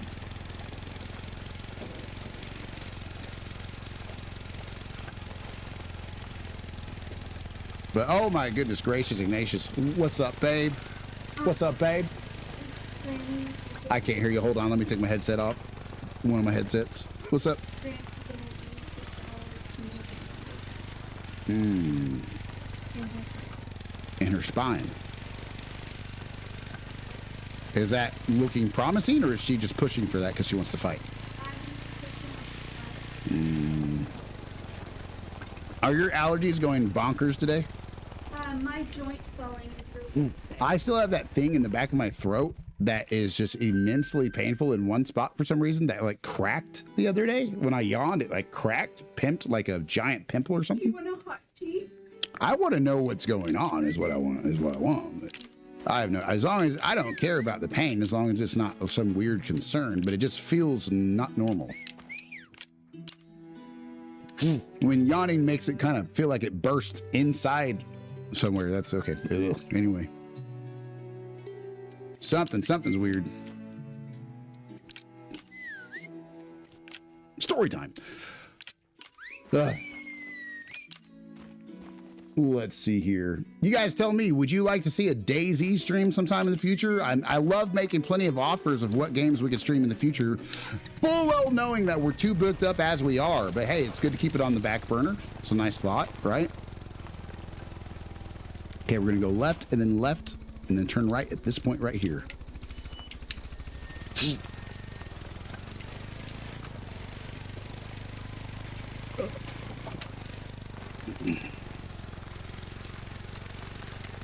Struggling, y'all, struggling.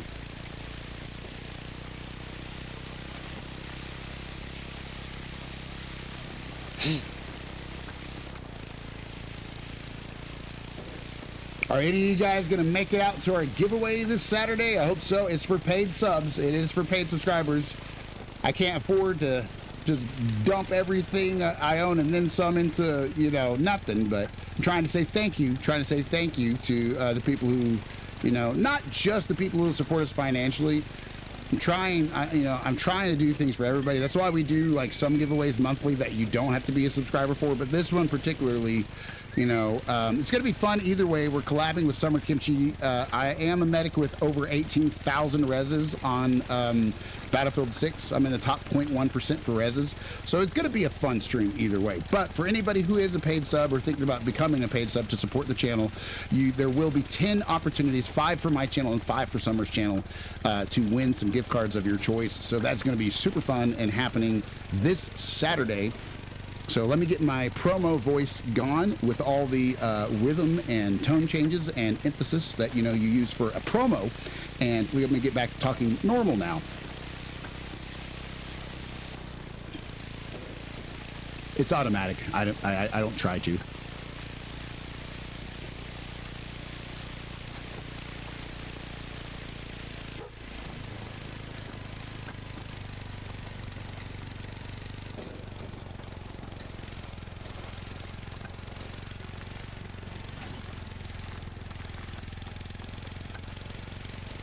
One thing I am itching to do, y'all, is some more Call of Duty Zombies.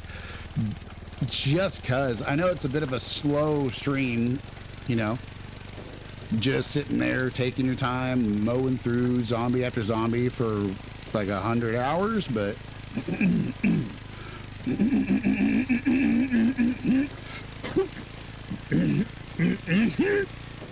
hiccups.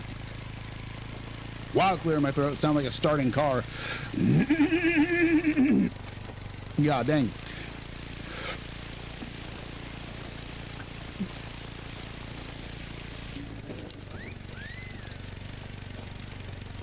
I'm getting lightheaded. I kind of like it. I'm not giving up until the hiccups are gone.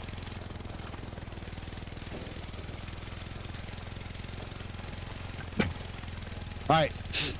Do you think, let's play a game. Do you think, squirrel, do you think, God dang it, the hiccups are still here. All right, we're holding our breath until we get to the lookout. I'm gonna get nice and close so you can tell that I'm not breathing. If I make it, you have to follow.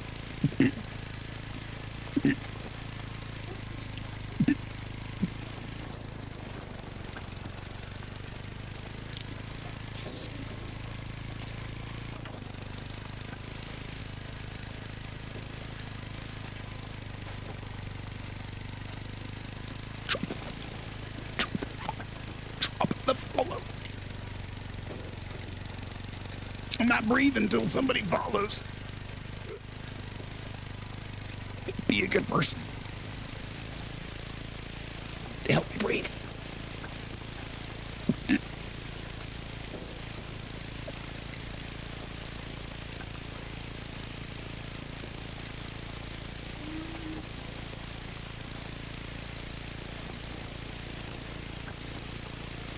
I used to be a lifeguard. I can do this all day. I give up.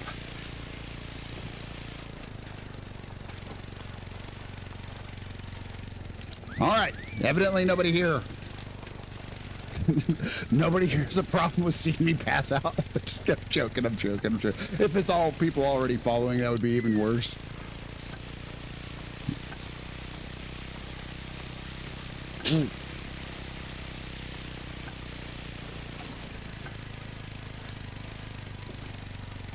You see that?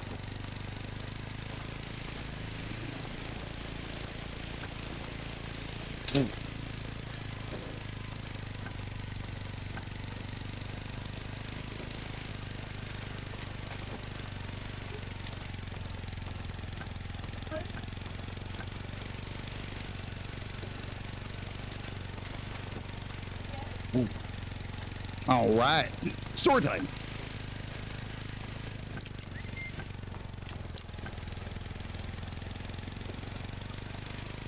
I ran out of stories.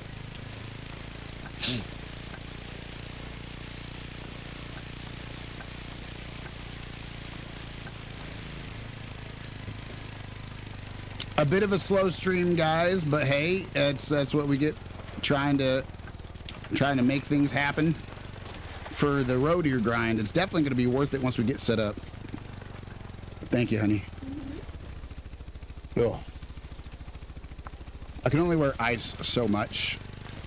I used to have such a bad habit of leaving it on until it just wasn't cold anymore, and I probably did a lot of damage to the tissues on my neck because of that. It's probably, I really regret doing that, but can we stop fishtailing, please?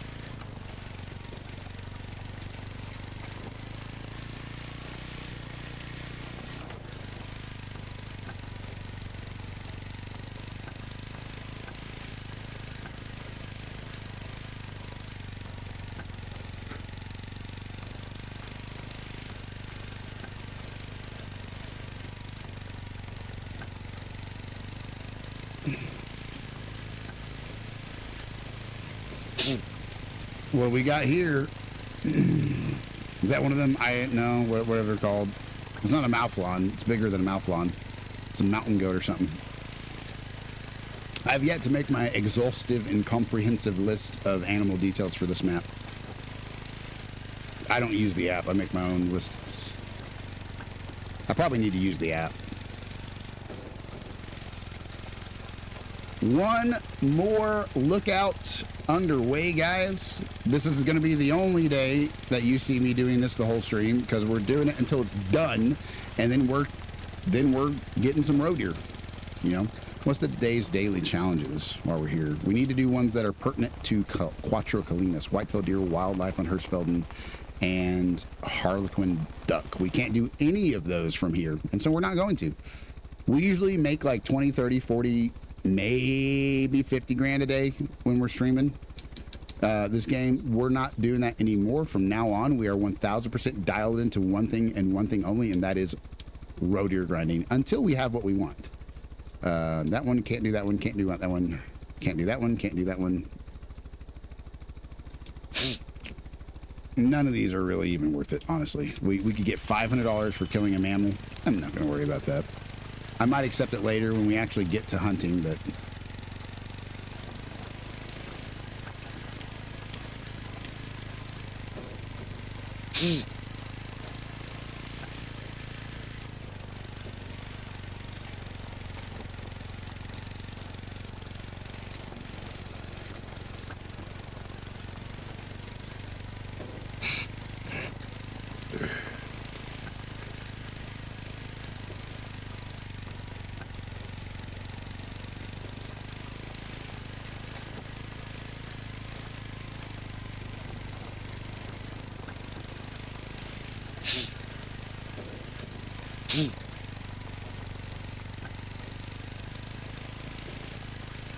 all right, guys, another one underway.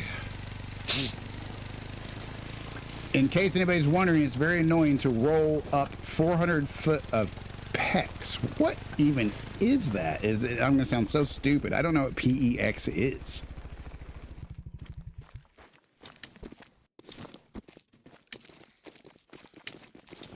probably going to be something that somebody's like, you're not a man if you don't know what. I'm just kidding, I'm joking. I've been seeing those videos online.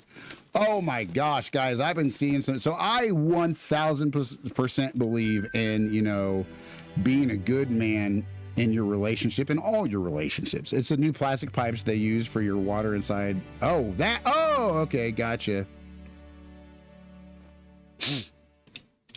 But yeah, I've seen some funny videos online of people just rage baiting people. If you don't do this, you ain't a man, you're a child.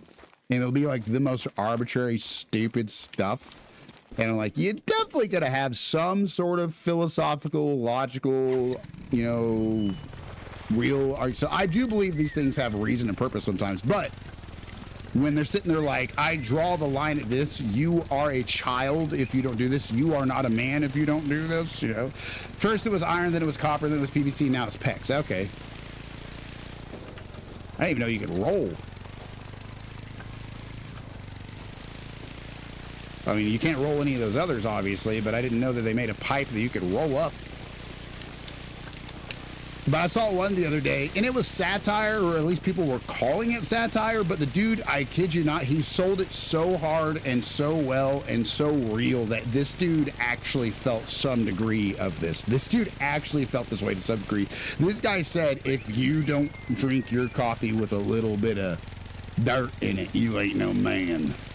And he was, I kid you not, had to be in his 20s with a mustache and a cowboy hat.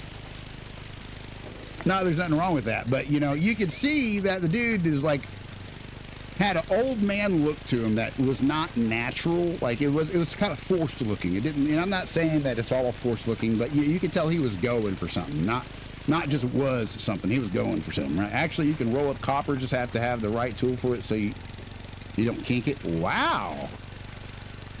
I thought I would think that you would kink that no matter what you did.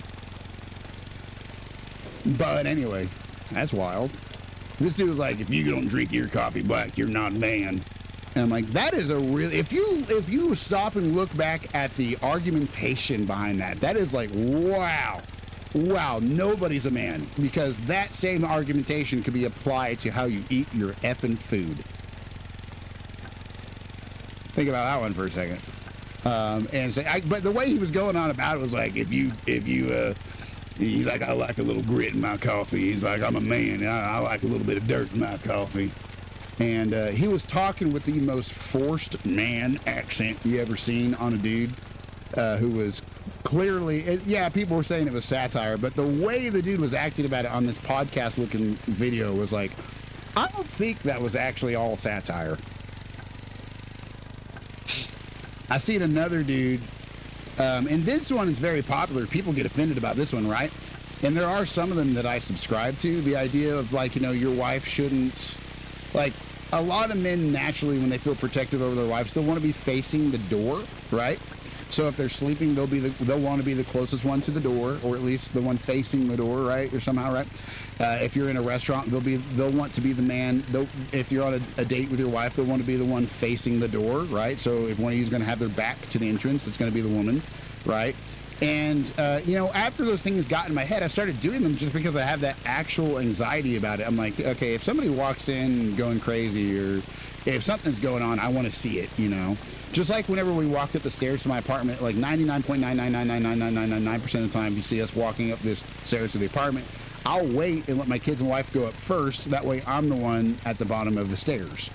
In case they fall back, or in case like something comes up behind us. And it's not realistic that stuff's gonna, it is realistic to a degree. Some of, I mean, you don't expect things to happen when they happen, but there's some other arguments people are making that are like, you ain't a man if you don't do this. And I'm just like, oh my God, you are performative as anyway.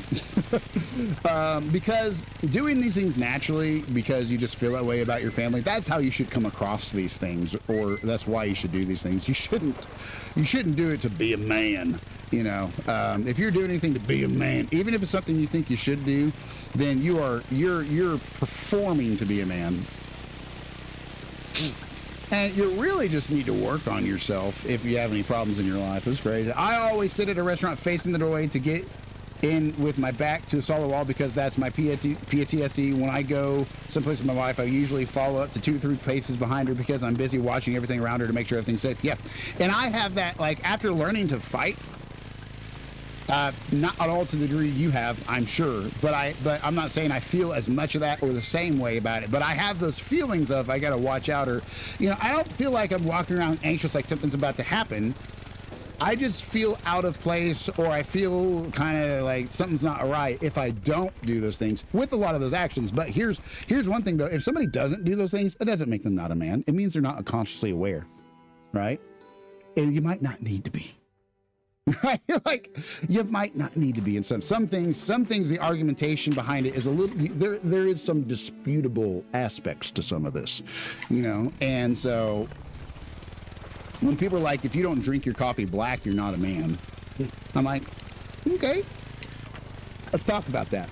Let's talk about the argumentation behind that. Now, there is the mentality of, you know, like, I choose to do things the more efficient and also more challenging ways. There's that book, Do Hard Things. There's actually good psychology behind that. There's actually good reasoning behind that. Even Andrew Huberman will sit there and, we just hit nothing so hard. And so even Andrew Huberman will be like, if you can get yourself to be happy doing things that are typically not enjoyable, then you can raise your baseline dopamine. Look at Wim Hof. All these people are, you know, trending so hard right now, right? But those aspects have been observed for thousands of years by just anybody. People observe those aspects of life without even having to be taught that. I did that as a kid. Just do hard things to make yourself tougher, right? And then you're happier, right? You don't have to have some neurochemical understanding of it, but anywho, let's go down here and get the next lookout. We got the top half of the map, y'all. That's awesome. The top half, the entire top half. We're gonna fast travel since we're way up here in the northern end of it. But yeah, one dude said this: if your wife touches a gas pump, you're not a man. But he was sitting there laughing and smirking and making fun of people about it, filming himself on his phone. If your wife touches a gas pump, you ain't no man. Use a chump. Use a chump if your wife touches a gas pump. And I'm like, okay, well, I don't physically leave my house very often because of my spine. Does that make me a chump? You know, and so, like, some things are just practiced because they're culturally practiced. That's and what I'm saying is a lot of people will back that up. And I'm not saying you shouldn't pump for gas for your wife, open the door for your wife, things like that, right? I'm not saying you shouldn't do those things, but you tell somebody that if they ever touch a door, if your wife has touched a door once, you're not a man. Use a bum. That's what he said. Use a bum. Yeah, exactly. He's like, if your wife ever touches a gas pump, use a bump. Look at wives in other countries that have it worse than us and ask them if they're going to sit there and have a problem with their husband because their husband didn't, because their husband made them touch a door once. You know, what? You know, I call myself a diva. You know, think about that. Yeah, it was crazy.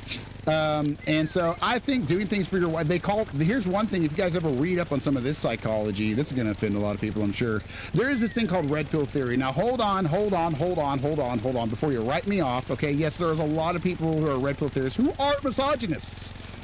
And they won't say it, and they're just pissed off because of divorce. And I went through that resentment of people, even a whole gender, because of divorce, right? I went through the problems that you start to have from that. And I started working through those problems. There's also really bad things with egalitarian views, because I'm not mocking anybody who's egalitarian. I'm not, you know, I don't subscribe to a lot of patriarchal views that some people who call themselves patriarchs would subscribe to either. And I also don't subscribe to some complementarian views. Oh my God, look, I didn't label myself. But anyway, and you can label this, there's nothing wrong with it, but you know, I'm not worried about it. But the arguments that some of these people make are purely based off of culture and not off of reasoning.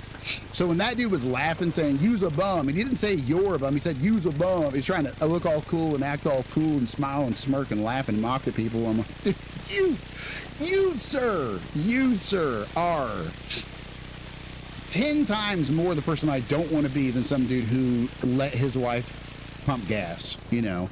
Now, I just get out and do it, not thinking about it when we're on the road, but I also physically struggle to get up and move very much and leave the house.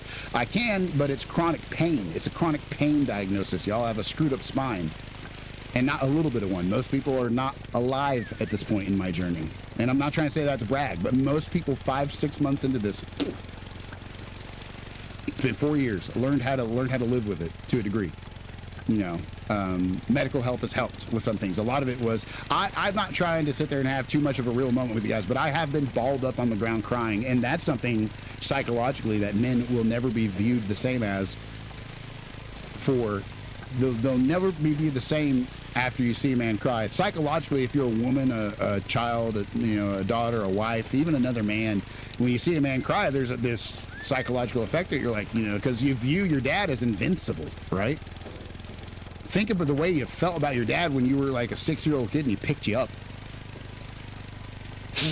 How his freaking arms felt like iron, At least if my dad was a Marine, my dad would swim with me on his back around the pool, like riding freaking Shamu. Okay, it was ridiculous. So yeah, there's some psychological stuff that's kind of interesting to get into, y'all. But you are a man. You're absolutely a man if you don't do what people say you should do out of chivalry. Okay, all right. And what I mean by chivalry, you should open the door. I think you should do that. I think you should do that to be a selfless person, not because culture tells you to be a man. Wow, story time, right? We're not having story time no more. This is my TED Talk. Welcome to it. But I think you should do things because you want to. I think you should strive to be selfless. I don't think that we should be posting on social media about how you're not a man if you don't do this thing that I do. About 99% of the people saying that I could have taken before my spinal condition after my cage fight. I've gone rounds with people who quite literally could just completely cold with no warm up at all and having not touched a weight in months, throw 4 plates on each side of the bar and go for reps on it, squatting. I know that sounds ridiculous to some people, but when you're in a MMA gym 5-6 days a week, you meet some crazy people. Some people, we have this one guy we called Gordo or whatever the name of the four-armed creature is from Mortal Kombat. This dude was huge. I had to spar that guy. And sometimes I did pretty good.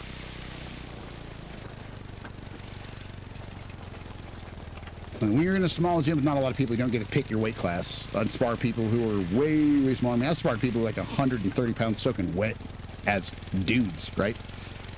With no experience. And then I'd spar with like trained people who had actually been in like, state sanctioned fights or whatever the terminology is for it with the, and who were quite literally had like, close to 200 pounds on me. I'm talking like a behemoth, like a 6'3", 6'4" person with a like the super heavyweight people, like literally a super heavyweight. Not that they were like an experienced like high-end fighter, but still the size difference. I had to roll with those people. And I actually managed to tap those people on the mats. Once you get to know what you're doing. But yeah, I mean, and then I had to learn how to be humble after my disability, after my spinal condition got worse and worse progressively over the years.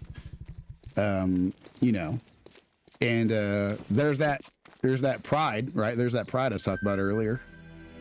You have to learn to go from people treating you like a Greek god to being threatened to have your neck broke walking out of the local Walmart because somebody saw you with a neck brace on and wanted to pretend in front of their girlfriend like they were going to pick a fight with you legitimately over something you didn't say.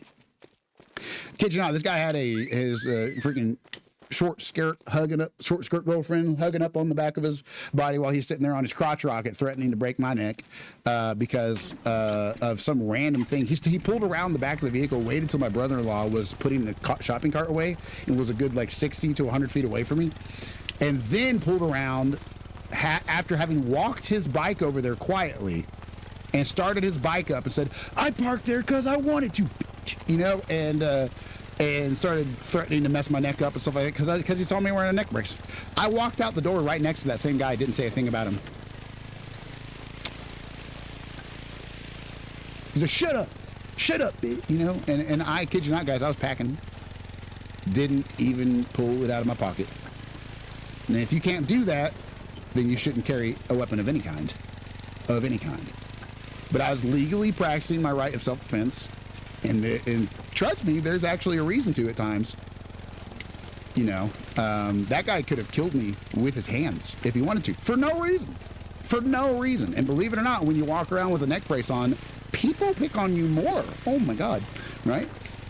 And sometimes in a very, I had a dude act like he has horrible PTSD, but he blames things on PTSD that are not PTSD, actually. I hate to, oh my God, I hate to say that, right?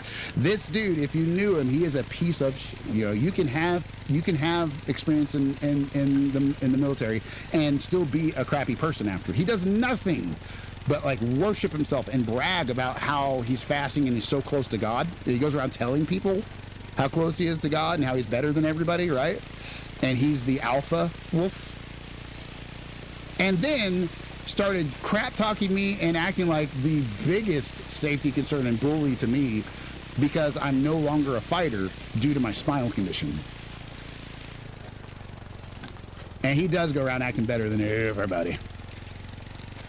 You know, and so, and he has some problems that he blames on PTSD that are just, they're really actually massive insecurity problems, which are related to each other, yes, but these were problems that he had. He vented to me about stuff that he was going through mentally before he was ever even in any sort of combat, before he ever even went into overseas or nothing like that. When he was like, even before that stuff, he had some serious mental health problems. So it just made it worse. And I do feel sorry about it. I do feel bad about it. I don't think it gives you the right to go around threatening people and saying you're better than people and don't question my righteousness, because I am super close to God right now. You know, that's like, if you say that,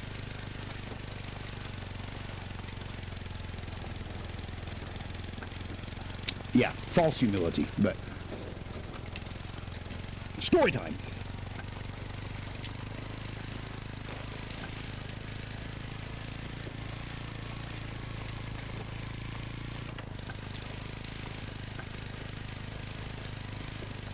Right. Sometimes I get to yapping, y'all. Sometimes I get to yapping when I'm really short of breath and underslept. So today, if I'm not nearly knocked out by all the medications that they have me on, which is right now because I haven't taken any, I'm trying not to, right? Various ones. This is definitely a house over this way, so we're gonna come grab this first, actually. That road's not leading to nothing. I hope it's a house anyway. But yeah, oh yeah. Interesting stuff. When I'm not drowsy as crap, we might have some story time days. And there's days where I just can't even bring myself to say something.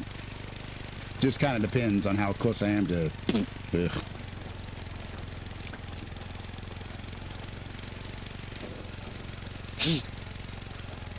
Well, I hate to brag, but I ate a whole bowl of cereal this morning, and it was frosted mini wheats, so I'm gonna go poop. Just thought I'd share my awesomeness. That is, honestly, sir, I expect a picture in our Discord. Don't do that. Please, God, don't do that. I will delete it. I'm just kidding. Oh, my God. Oh, I'm gonna make a channel. Oh, my God. Wouldn't that be funny if we made a channel for that? Oh, my gosh. Biggest dumps. You know? Oh, my gosh.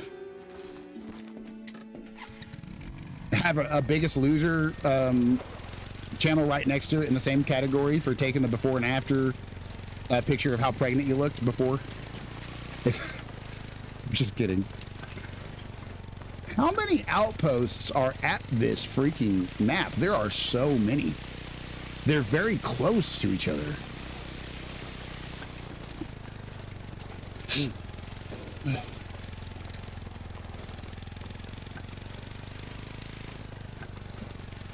Look at this. This is an outpost right next to an outpost. If you spawn at one of these outposts, you might spook the deer at another outpost. That's crazy.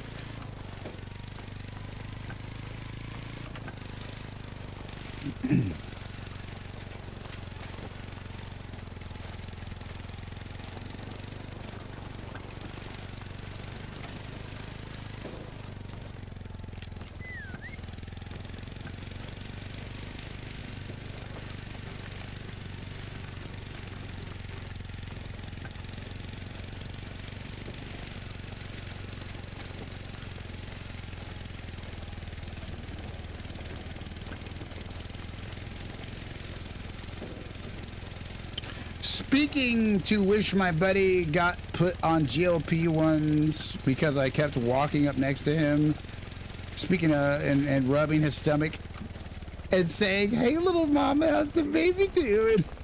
I didn't realize I was making him insecure about his pot belly. He told me I'm the reason he went off and got on the weight loss medication. You probably did him a favor, not mentally, but physically.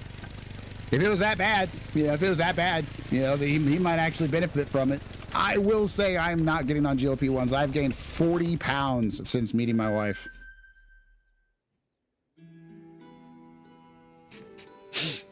Around 35 to 40. And I'm still not getting on no GLP-1s. A lot of it's because I can't move very much. You know, I can get up and do anything for a short period of time. It's the amount of time that I can be up.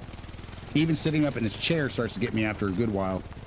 You know, after 2-3 hours. Like right now, I've been feeling it for a minute on this with the ice and stuff. I'm trying to make it through without having to lean back in my chair today because, you know, eventually it could help. Eventually I could recover if we can fix the myofascial issues I'm having. But that's a big if, you know, that's a big if. We're gonna go straight and then keep left. Well, I mean, it sounds to me like it's your wife's fault, so she should take responsibility. You said you gained weight. Yeah, oh yeah. After she's been giving you fatty food stuff, trying to track you. This may be a hostage situation. Blink twice if you're in trouble. All right. That is so perfect. Oh, that is so perfect. Guys, my wife, my first time ever having a gallbladder attack, a gallbladder issue. I haven't had to have it removed, and we don't have any serious issues with it thus far. And you should try to keep hers if you can. There's doctors who will tell you not to do that. You should, because it produces stuff that you use for digestion. But my first time ever having I'm having some gallbladder issues. I might have a gallstone. I don't know, but was because of my wife's food. Okay, she is very much trying to fatten me up. Very, very much she is trying to fatten me up. It's crazy.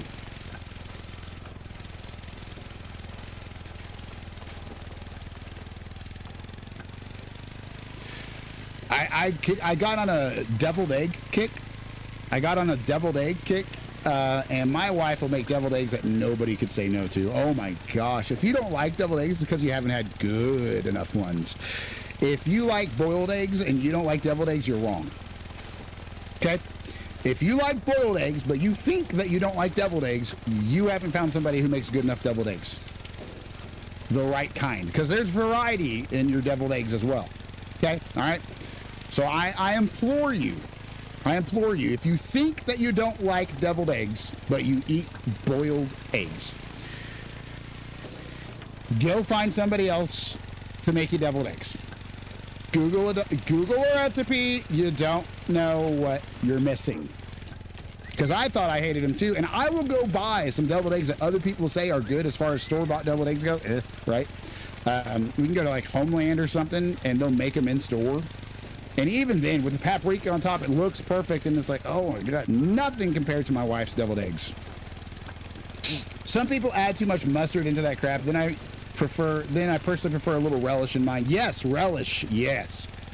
Please get some relish. I don't even care what type of relish. The relish itself adds, because whether it's dill or whether it's sweet or whether it's like high quality, low quality, the complementary effects of relish in deviled eggs. Oh my gosh. Okay. What's deviled eggs here? Okay. Getting aggressively hungry. If you want to step it up a notch with little to no change, buy some smoked paprika and sprinkle them on your deviled eggs. It makes you feel like there's bacon. Oh my gosh. Now I'm going to put bacon on them. Why'd you do that? Why'd you do that to me, Limp? You just doubled the price of my deviled egg budget this month.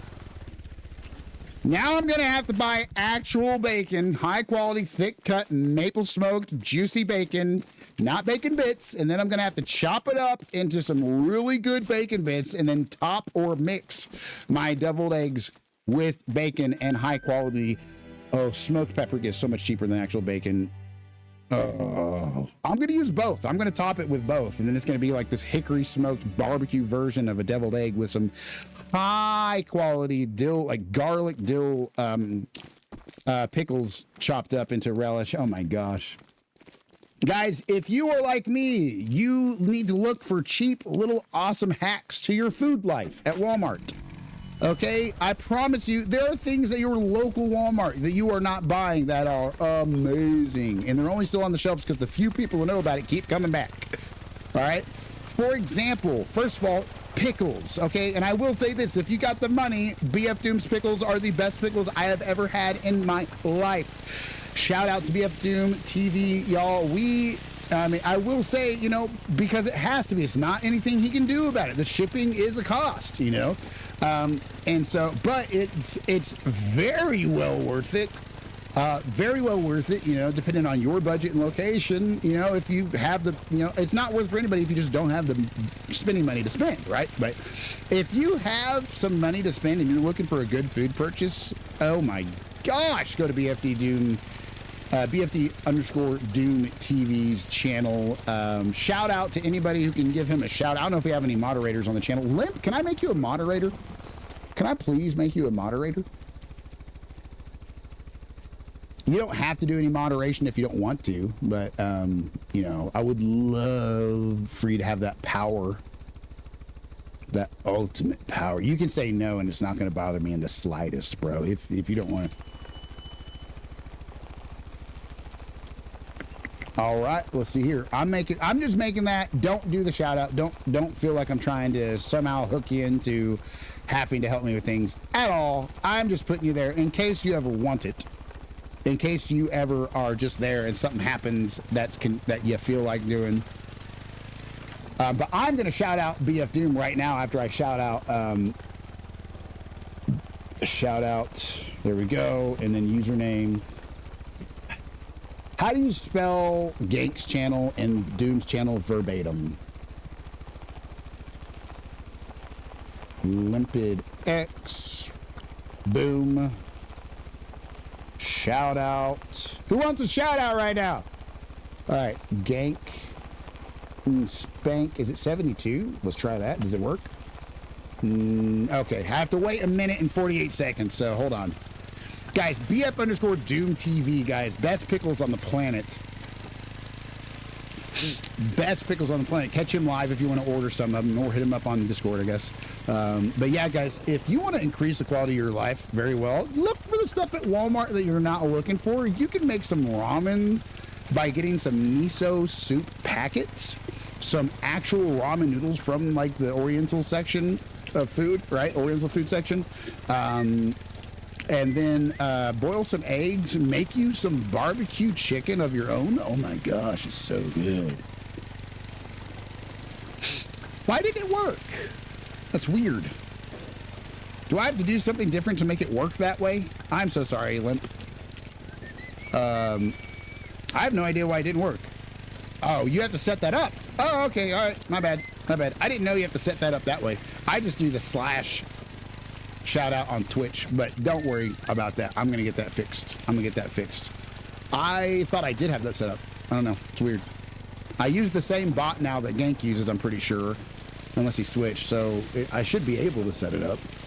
But yeah, audible shout out to all these people, guys. Limpid X, Gank and Spank, BF Doom. Definitely get plugged in with them if you're looking for some good streamers and music, pickles, all that stuff. Gotcha. Okay. Yeah. I'm gonna get that set up. I don't know how. I haven't looked into that yet. I've always just done it on desktop, so I didn't know that I forgot that people really did it that way. But I know that there's a way to do that because Gank has it set up, right? So I'm gonna do that. I'm gonna do that soon.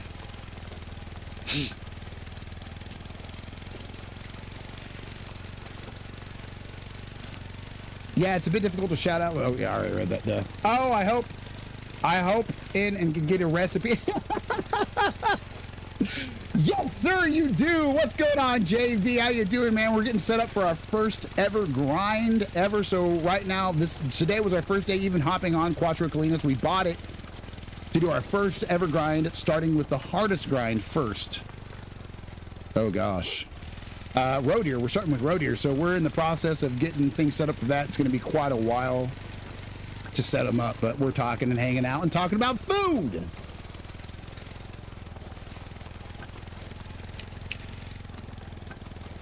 Oh man, can we get off? Can we get down here to this other trail in one piece? How is JB doing today, guys? I'm telling you, you got to check out the miso soup packets. So what you want to do, this is my preferred method. Okay? But if you're looking for ramen that tastes every bit as good and better, I'm thinking the One Lake method. I'm looking into it. I'm probably going to be doing the One Lake method, but first I'm just going to get obviously the drinking zones and the outposts and stuff like that. I didn't get 16 tents for this exact grind yet, but I have like 8, so I'm going to go ahead and start. A lot of outposts on this map anyway. Make sure you distinguish whether it's white miso or black miso, because black miso is very pungent. I'm not sure. I think it's white miso. I forget. But anyway, there's these little miso soup packets. The Civil War was a dark period for all of Spain, and that includes my family. One night, a small militia broke into the Castillo with the intention of killing or capturing my great-grandfather and his family. He grabbed his rifle to defend the house, but unfortunately, my great-grandfather was able to convince them, fortunately, was able to convince them to hide up there in the cloister. Cool. I'm sure. I don't know if that actually happened or not. Some of the stuff they put in here, they parody real-life events. They parody them sometimes. But so that could be like a parody of a real person's grandpa, or I don't know. Anyway, back to the recipe. Get yourself a deviled egg or boiled egg. Boil yourself some eggs. All right. Boil yourself some eggs. Get yourself some sweet bourbon barbecue multi-seasoning. Just Google sweet bourbon barbecue, okay? Get some of I kid you not, Blues Hog barbecue, if you want some of that. Or get yourself, what is it? It's not Old Bay. What is it? There's another one. Anyway, get yourself some good barbecue. Cook yourself up some barbecue chicken or pork, all right? Get yourself some top ramen. I know. Oh my God, right? Top ramen for a real ramen recipe. I'm just saying that because if you're new to ramen, you might not prefer the noodles in the Oriental food section, okay? Anyway, miso soup packet, boiled eggs, top ramen packet of your preferred flavor, beef, chicken, whatever. Mix the ramen packet seasoning in with the miso soup flavor after you make the miso soup, okay? All right. Cook the ramen noodles from the top ramen packet like you normally would. Get yourself a couple packets of seaweed. They have flavored seaweed in that same section, okay? Seaweed. Miso soup, top ramen. Other ramen noodles if you prefer other ramen noodles. They got a variety of them in the Oriental section, okay? You can also get yourself some imitation crab and some Old Bay seasoning and cook up some Old Bay flavored imitation crab. Okay? Then get yourself a can of corn. Strain every drop off of that can of corn and dump as much of it as you want in there. Chop up some chives. Throw some chives in there. Okay, so you got corn, chives, seaweed, like flavored seaweed rectangles, right? With your boiled egg, your barbecue, and your miso soup packet with some, oh my gosh, guys, it's so good. With the corn and the chives and all of it together, it's as good as it gets. I have yet to find much better. There is better, but I've yet to find much better outside of my house. If you cook it right. Don't overcook or undercook the noodles. Kind of cook them to the time that they suggest, and then make sure you don't have them in there too early, and you don't keep them in there too late when they're boiling or whatever, because you don't want them too soft. When you can see them change texture and color, then kind of stop. All right. By the way, if you want a soft boiled egg, aka the whitest cooked but the yolk is still runny, get the water boiling boil it for 4 minutes, pull it out, drop it in ice water immediately. You get a soft boiled egg. For a hard boiled egg, 8 minutes. There you go. One thing I do is I'll just for my particular setup, I'll just put them in the water before they're boiling for 18 minutes, 17 to 18 minutes, depending on the temperature of the water that you put in there and your burner, how hot your burner gets. All right, guys, what's the next thing we got to go get? We're going to go grab this house, which means we're going to follow this trail and go left and then take another left right here. Whoa, whoa, whoa, whoa, whoa, whoa. Hold on. After I hop off of my ATV. Yeah, guys. And another thing, like I've said, pickles, right? I talked about BF Doom having the best pickles ever. If you guys catch them live, get some of those pickles if you ever want to try them. You know, like I said, you'll have to pay shipping, and that is a cost when you're buying from local people from across the country or whatever, or even across the state. But nonetheless, it's the best pickles I've ever had. His dill pickles are the best dill pickles I've ever had, and I've had some good ones too. But anyway, if you are looking for some increases to your quality of life just from Walmart shopping, guys, go to the pickle section and look on the top shelves. Don't go to the refrigerated pickles. The Clausen are good, okay? They're all right, but they've gotten worse over the years. I'll say that. Clausen, how dare you? I can taste the changes you've made in your recipe, diluting things or reducing things. It's pitiful. Clausen used to be so much better of a pickle than they are now, way back in the day. Now they're god-awful compared to what they used to be. I actually don't think they're that great of a pickle now, period, now that I'm a pickle diva. But pickle snob, sorry, I'm a pickle snob. If you go to the can section that's not refrigerated at your local Walmart, and look away from where the Mount Olive is, please, and go look for the different brands they have. Odds are you'll have some good brands, really good brands of pickle.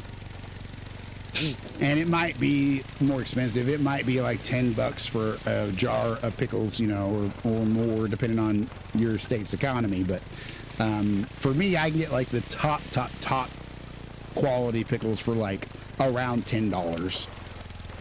You know, and I know if you're not used to having good pickles, that sounds like a lot. If you're buying your $1.99 bottom of the barrel small mini jar of Mount Olives, I have no idea what you're paying, but the good pickles are worth it. I'm going to be going and getting some local made pickles in between streams now. I kid you not, you'll see them when I get back, if they're open. If I know a place in town at the mall. There's a place in town at the mall that has pucker dill. They're sour, almost like a candy, but they're dill flavored and they're good. I'm going to be picking up some of those, I kid you not, later today. After I hop off the stream, I'm driving over there and getting some. I'm going to have to probably get my neck under control, though. I'm so old, I remember when they sold kosher pickles in the big round wooden barrel inside this grocery store, and you just grabbed a pair of tongs and reached in and grabbed a couple pickles and threw them in a bag. Yep, who else remembers the good Walmart days? 24-hour. The smiley stickers that were more common, the lobsters. I can't hear you, what? Yeah, the lobsters, the live lobsters. Guys, I grew up, I won't tell you where I'm at now, but I grew up in the flyover states. Having live lobster in the flyover states is a wild thing at your local Walmart. What is that? Whoops, we got some more Iberian wolves ahead of us. Let's go. Ah! Ah!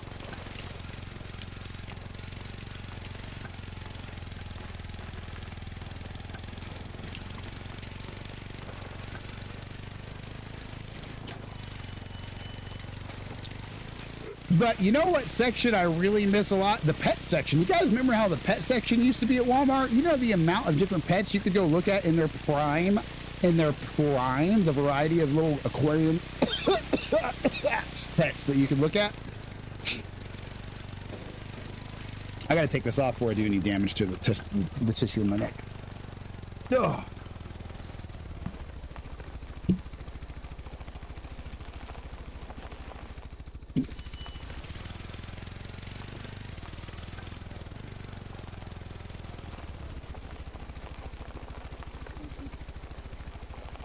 Okay, something's playing. There's a video playing.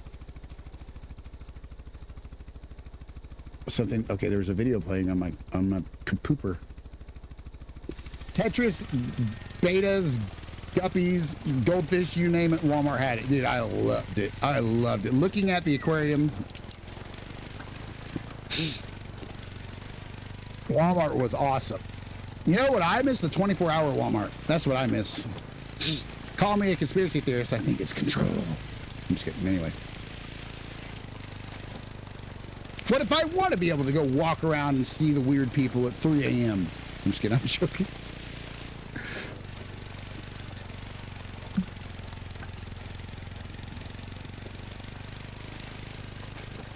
That's a joke. I'm constantly surrounded on social media, no matter how much I try to even say not interested or scroll past it. Amazing how social media still gets so political. No matter what. No matter what.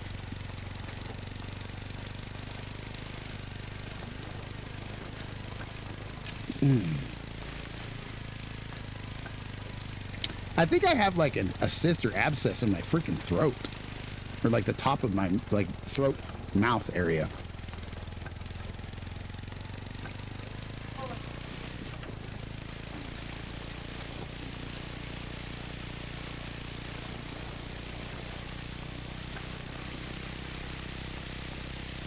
We're showing up on Wednesday morning when Walmart. Why does my headset just choose to not work? A freaking brand new, ridiculously expensive financed headset refuses to work. It's really bothering me. All right, let's see here. All right. Every single one of their employees was mandated to be there, so there was nobody on the floor to help you. Oh yeah. Yep.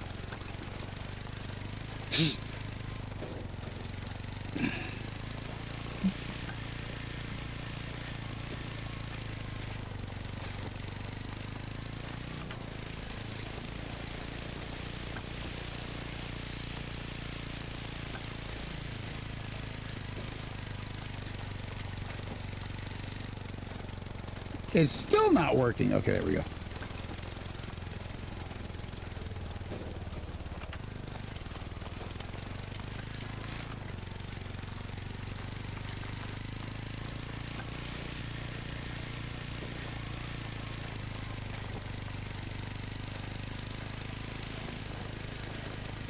Oh my goodness. You know what food courts I miss? The mall food courts. Ugh. So good back in the day. Now even our big city malls are starting to shut down. It's sad.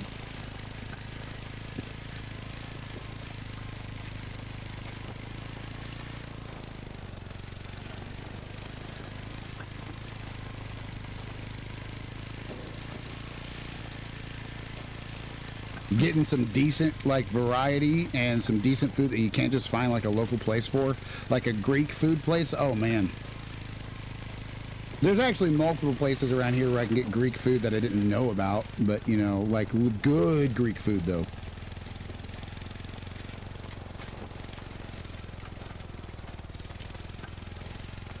Hello, how is Zeno doing?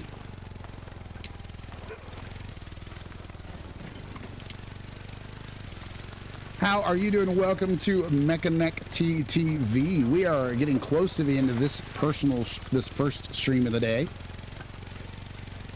The first one. Second one will be coming up in right about 3 hours and 55 minutes from now. So as soon as we get another outpost, we're probably going to be wrapping things up, but thank you for joining us. I'm going to be back for the second stream with a jar of local made pickles, like I said.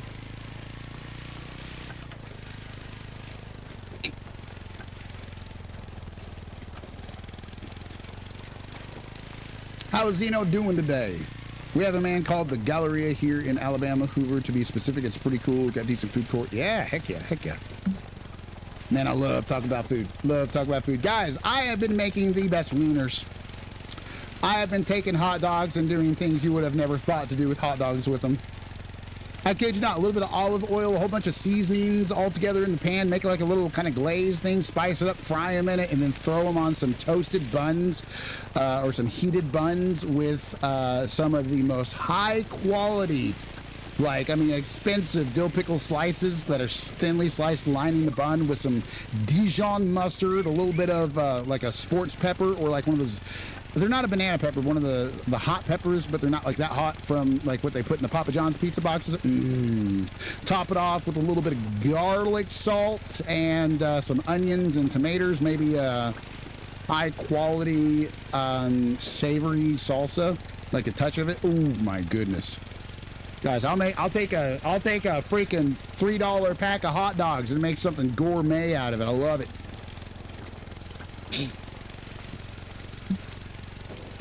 We make our own steaks at home because we get roasts, which are very, very, very affordable, or well, given to us because, you know, we have people who give us groceries, and we get roasts, and we will cut, marinate, tenderize, and saute and just perfectly make our own steaks out of them. Now, it's the cheapest, toughest steak you'll ever have in your life because it's made out of like a low quality round roast, right? But we will sit there and use some Adolph's tenderizer, which if you look into it, even on like comparison videos for cooking channels online, Adolph's tenderizer, just this typical store-bought stuff, is still the most effective tenderizer as far as just tenderizing, not flavoring, tenderizing. Marinate them in a homemade marinade, you know, and then, you know, we'll beat them with a hammer first. Put some Adolphs on them, let them soak for like 30 minutes on both sides with some Adolphs, and then put them in a marinade for a couple days. Heat up your pan with some high tip oil, set to medium high until don't put the oil in until the pan's hot enough where the water beads up. When you put drip some water on it, and put some high temp oil on it, and then put it on both sides for about 2.5 minutes to 2 minutes and 45 seconds. When you stick the steak to the pan, it should stick to the pan. When it unsticks is when it's done sauteing. So if you want to, without timing it, you can stick it until it's no longer stuck to the pan. Then flip it. You'll have a beautiful crust if you do it right. And then let it saute there for a second, just a second, on a pretty high temperature. Get a little bit of a crust going on the other side, and throw it into the oven for like 2 to 3 minutes at 350. You know, get yourself, if you want like a medium well or medium steak, right? We love some food on this channel. All right, guys, I did say we were going to wrap it up to that. We're going to grab this last house. We're going to take a left, a right, and a left. Left, left, right, left. All right. And then after that, we're going to be wrapping things up and be back for part 2 here in just a little under 4 hours with some of our locally made pucker up dill pickles. So excited. Excuse moi.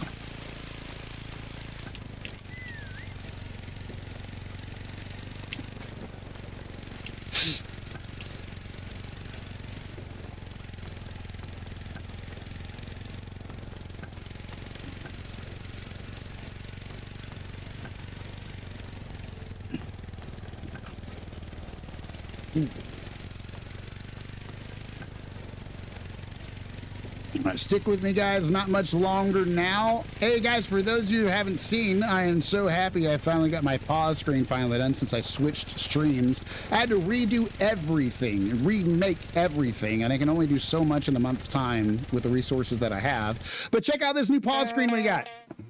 That's not it.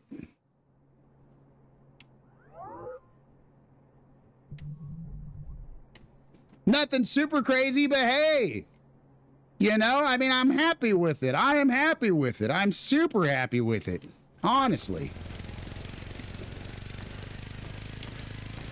Got some custom mechanic themed music thanks to Limpid X. I've been having massive audio issues with your stream. What type of audio issues with your stream?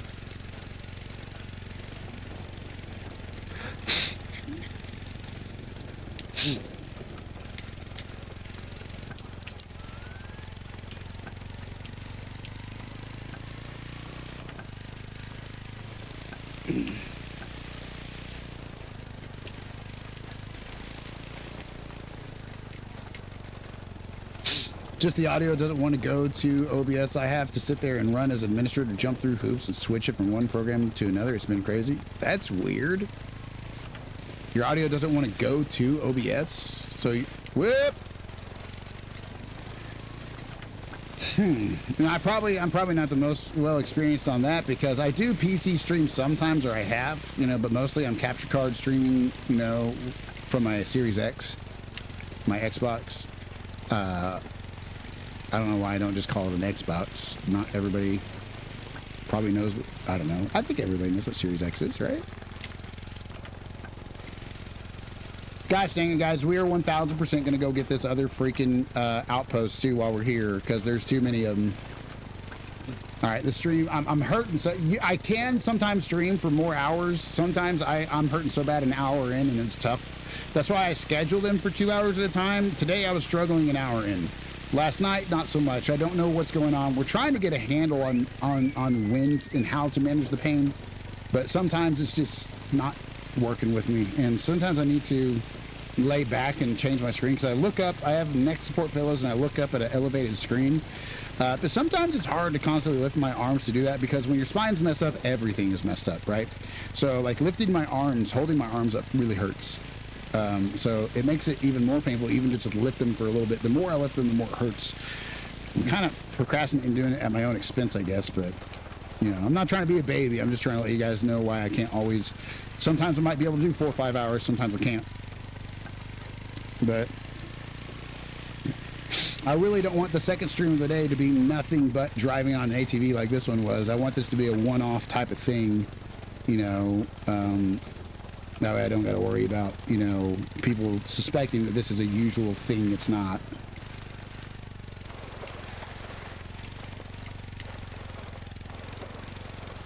Whee!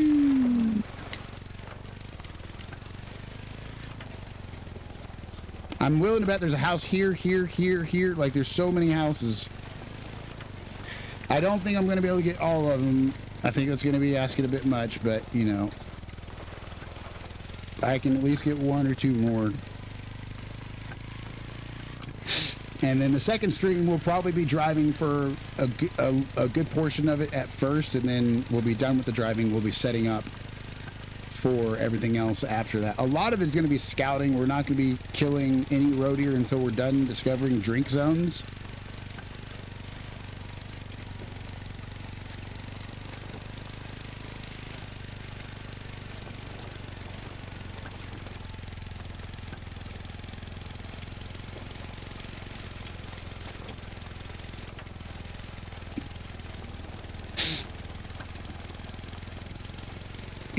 You know a sign that I'm playing too much Battlefield 6 at times? I haven't been playing a lot lately, though. One sign of it is I'm looking at, like, changes of elevation, and I'm planning to, when I get to the top of it, jump off the ledge and pull my chute.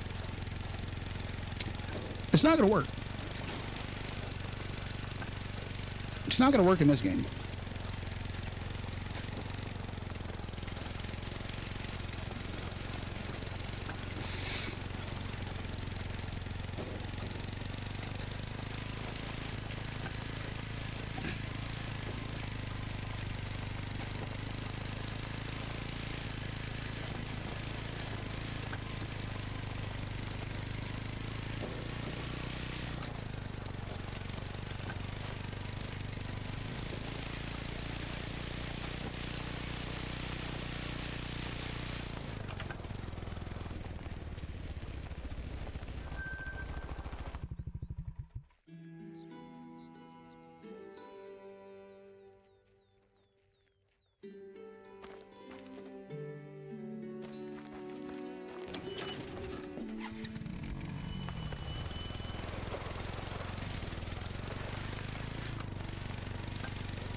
All right, guys, we're going to go over to this one and see how it goes.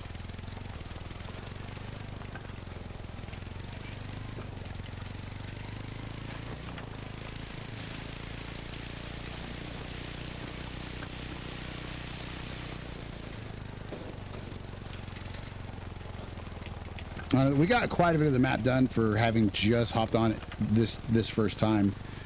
I think I might be wrapping it up, guys. I tell you, I'm gonna go ahead and wrap it up. I'm trying to hang in there, but I gotta lay back a little bit. I will be back on at what will be 5:30 Pacific time, 6:30 Mountain time, 7:30 Central, and 8:30 Eastern for Call of the Wild Part 2. Don't die.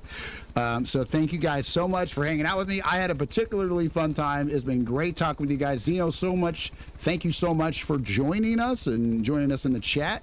If you've been watching us regularly. And hey guys, we do have this Saturday. Please stick around for this announcement. Please, this is our biggest event ever. It's our second event ever that we are doing ourselves. And so I do want you guys to see this, if I can get it on the screen. There we go. This right here, golly darn gee willikers, not that, yes, that. This Saturday, guys, June 27th at 7 p.m. Pacific, 8 p.m. Mountain, 9 p.m. Central, and 10 p.m. Eastern, we are going to be doing 10 giveaways. 10 giveaways. We're changing it from 1 each round to 2 each round. Still going to be 10 total, but that's going to be this Saturday, collabing with, you can hear my freaking throat and all the allergies and stuff, collabing with Summer Kimchi. That's going to be the day before I fly out for my surgery. Hopefully we're doing an experimental procedure to fix my breathing. I'm super pumped about it. So you guys will not see me. You will not see me early next week.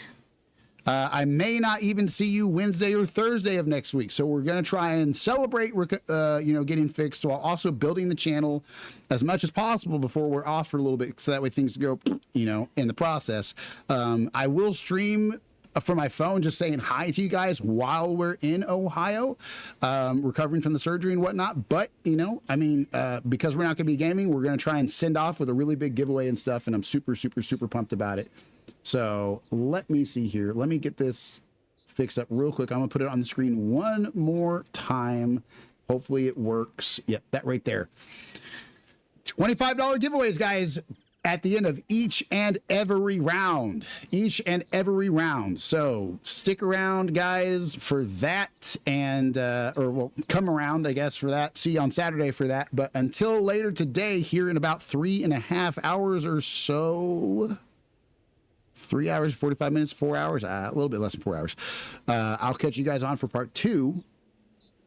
But until then, you all have a nice and wonderful afternoon.